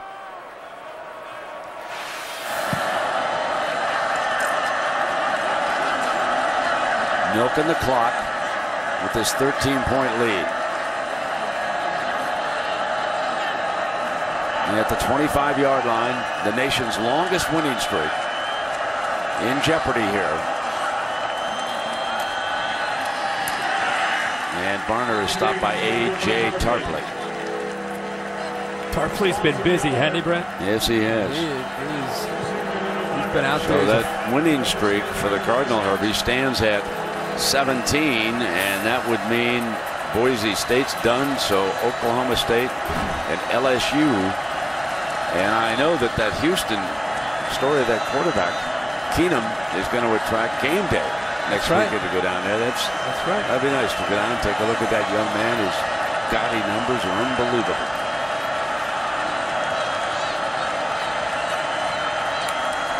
Now there's a handoff. Barner is stopped, and then after you get done with game day, it looks like you're going to be coming up to join me at Eugene for the USC-Oregon game, and that'll be a pretty good football game up there now. USC, good team.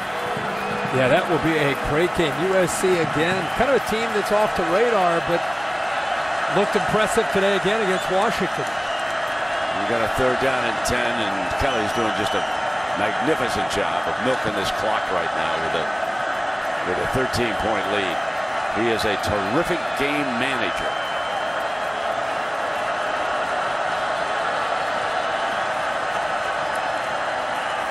And he keeps the fresh legs, and Barner. And that was Trent Murphy, and another one, Herbie, who's played well for the Cardinals. You mentioned the linebackers have stood up, and there is Chip Kelly since becoming the head coach at Oregon. Just an unbelievable record here in the Pac-12. Interesting here, 4th down, and Chip Kelly still trying to keep Darren Thomas at the line of scrimmage and see if he's going to end up calling a timeout or if they're going to go for this. Checks over, going to milk it down a little bit. Walking towards the official. He wants a timeout. He wants the timeout. He'll bring it on down. So now he takes his timeout, but he brought the game clock down to 5:14 before he called it, and now he sends the kicker out onto the field. On 2nd and 3rd down, kept the ball in the middle of the field. You get 3 points in, still you get a 2-possession game, but you're up by 16 points. All right, so what's your victory?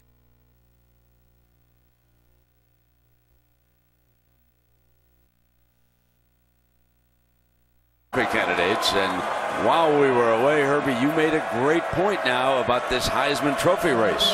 And you know how much the voters look at teams that are winning, and tonight Andrew Luck, who coming in tonight was a clear-cut favorite. If they end up losing this game, Trent Richardson lost last week, Kellen Moore lost today. Now Maldonado with a 40-yarder, and he's got it. So it's a 16-point lead or a 2-touchdown and two-point conversions as we take a look at the Heismanology vote, of the way that some of the fellows are going to vote. Said they would have Luck still with a very big lead on Richardson of Alabama. And of course, Kellen Moore upset by TCU. They have to keep an eye on Whedon and Keenum. You're going down to see Keenum, and they're both coming on the outside like smoke. Yeah. it does make the results of this game, if it ends up holding up, it makes not just the BCS race and discussion interesting. It does make the Heisman discussion because Luck was, from the beginning of the year, the guy. And you know how voters are. They look at what a team does as much as how the individual does. And with Kellen Moore and Andrew Luck both potentially losing today, Richardson losing last week, it's wide open. Right. I'm not saying who's the ahead of who, but how do you vote? I mean, it's going to be. I think you'll see a wide array of opinions on how you vote for whoever it might be. Would Andrew Luck, with that big a lead, even with a loss tonight, will he still be at the top? We'll see. It'll be interesting. As we get ready now, and Mr. Luck is saying, hold on there, Mr. Herbstreit. I got 509. All I need is 2 touchdowns. That's all. And a couple stops. They might want to send him out to safety. Okay? Exactly.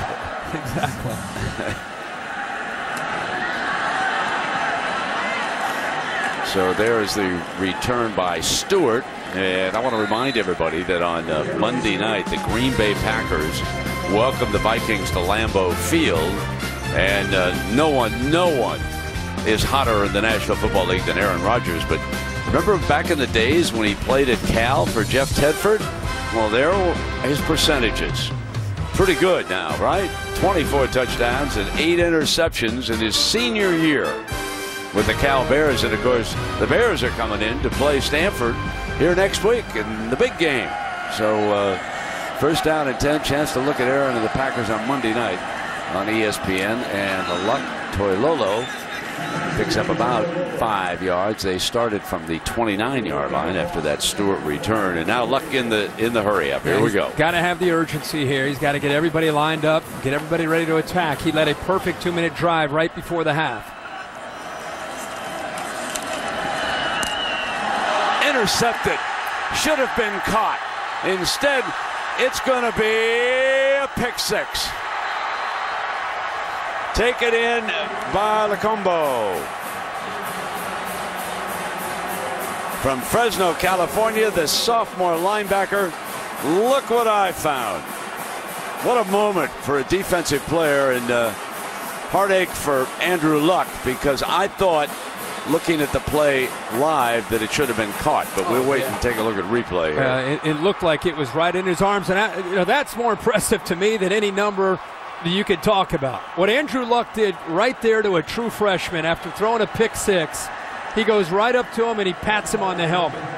That's more impressive than anything that I've seen all night tonight from Andrew Luck. Instead of being selfish and worried about a pick six, he pats the kid on the back and he says, hey, shake it off, don't worry about it. That's impressive. And in the stats tomorrow, you look at this, it's another pick six for Andrew Luck, right in his arms. You're right, Herbie. The Heisman race getting real interesting.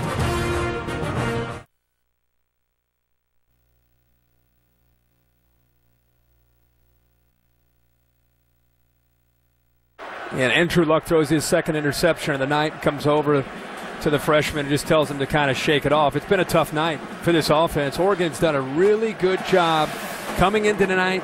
Number 1 in the Pac-12 in passing efficiency defense. They have mixed up the looks and created enough pressure on Luck to make him uncomfortable back there in the pocket. But that interception was in the receiver's hands, and he just slipped through his hands, and it was a nice play by Oregon.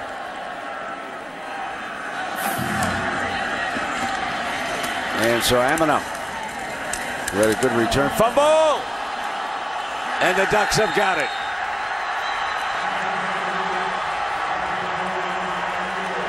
It is starting to get ugly.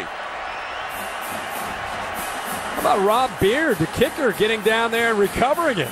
Remember the onside kick last year? He recovered that in Eugene. He's an athlete. He's not afraid. He's in there. Ball is clearly loose. And there's Beard.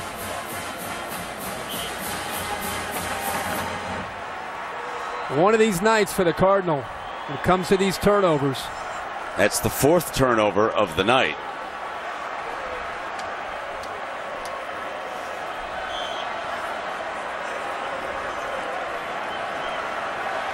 The James gang. They're ready to go back to work. And Trey Carson, talented youngster for the Ducks, is going to see his first action. Freshman out of Texarkana, Texas, and there's your difference in the ball game right there. Stanford had 7 turnovers coming into the game tonight, and 4 in his huge showdown with the Oregon Ducks. So the Ducks battle themselves right back into the BCS picture. LaMichael James has to be discussed now when you're talking about a Heisman Trophy. And the Ducks will go home with a chance to win the North and host the first championship game as it has slipped away from Stanford. Control of the north is gone as far as Stanford is concerned, and it has shifted to the northwest. The American Music Awards live Sunday, November 20th, 8/7 Central. One place to see all your favorite artists and performers. Taylor Swift, Pitbull, music's biggest night. That's coming up live. So it is 3rd down and 12. And it is clock milking time for the Ducks. Let's put this up front. This is a very impressive performance by Oregon. I didn't run into anybody who thought the Ducks were going to come in here and blow Stanford's wheels out. I didn't hear that. Fumble! He fanned on the pass, and it looked like a battle for the loose ball. I'm not sure the Ducks didn't jump back on it. It looked like Masafilo came in from behind and knocked that ball away from Darren Thomas. Let's see if he gets a hand on it. Yeah, gets a hand on it, knocks it away. Masafilo's been busy. That whole front, Masafilo, Stevens, Ben Gardner, when they've moved Trent Murphy down. Did a good job other than giving up the big plays. But other than LSU and Auburn, those big, strong teams with the defensive lines, there aren't many teams that can hold up for 4 quarters and stop Darren Thomas and LaMichael James and company. You may stop them for 2 plays and then give up a 50-yard touchdown. And there's the handoff to Carson, and that is short of the 1st down. So Stanford will take over.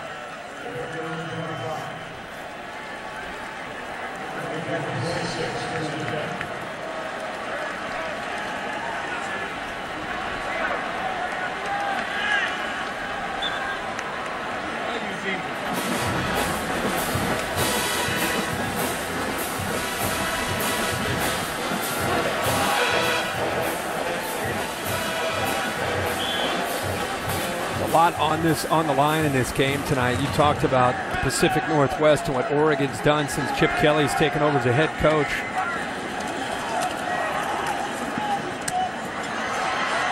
Terrell, fumble,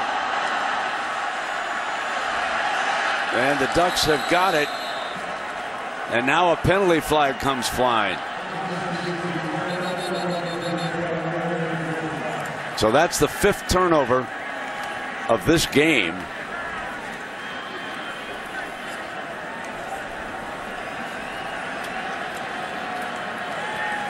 And that look says it all right there. David Shaw. On the defense, number 92. It was after the fumble recovery, 1st down. Avery Patterson, the nickelback, one of the players that has really improved from behind, knocks the ball loose. This Ducks defense has been attacking the football all night.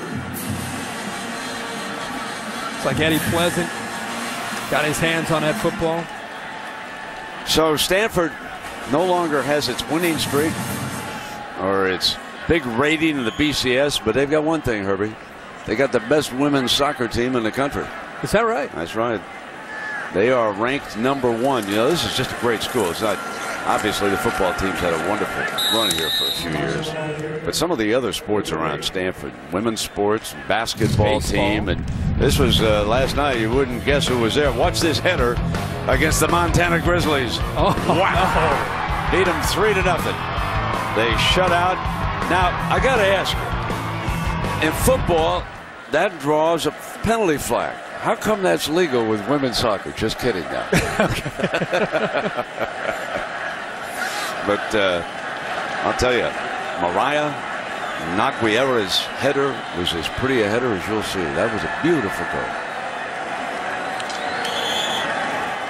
So they bring this one to an end. And Stanford has lost control of the Pac-12 North. Reminder to stay tuned now for the 4th wrap-up. It'll come up right after tonight's game.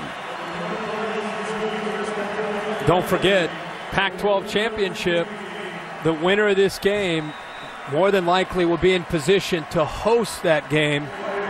It's okay if you say Oregon is in position. It's okay. Is it okay to say that? It's okay. You can say that. Okay. Can I say, can we assume they'll beat Oregon State? You can say that they're in position.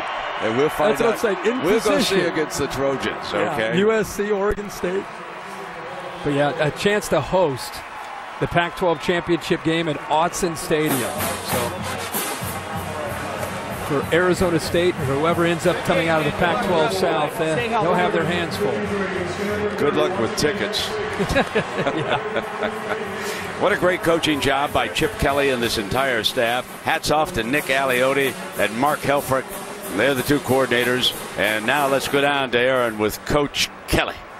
Let me ask you first about LaMichael James, 3 touchdowns tonight. How was he able to eventually get loose in this game? I think when you play a good team like Stanford, it's not going to happen early in the game, but we feel like the way we practice, the way we condition is eventually some things will break, and that's what happened. But that was a good football team. It was a great game.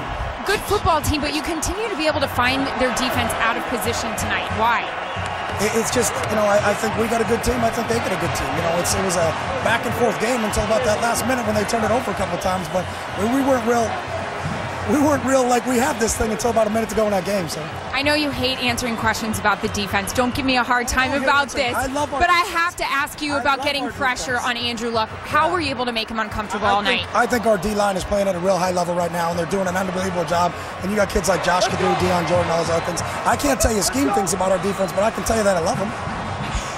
And finally, you come in here, you beat Stanford convincingly. What does this do for your chances in the BCS? What do you think? We got no idea about that. All we care about is being 1-0 on Saturday night. We know we got a really big game next week against USC at our place. And you have no idea. I've said the same thing about the BCS.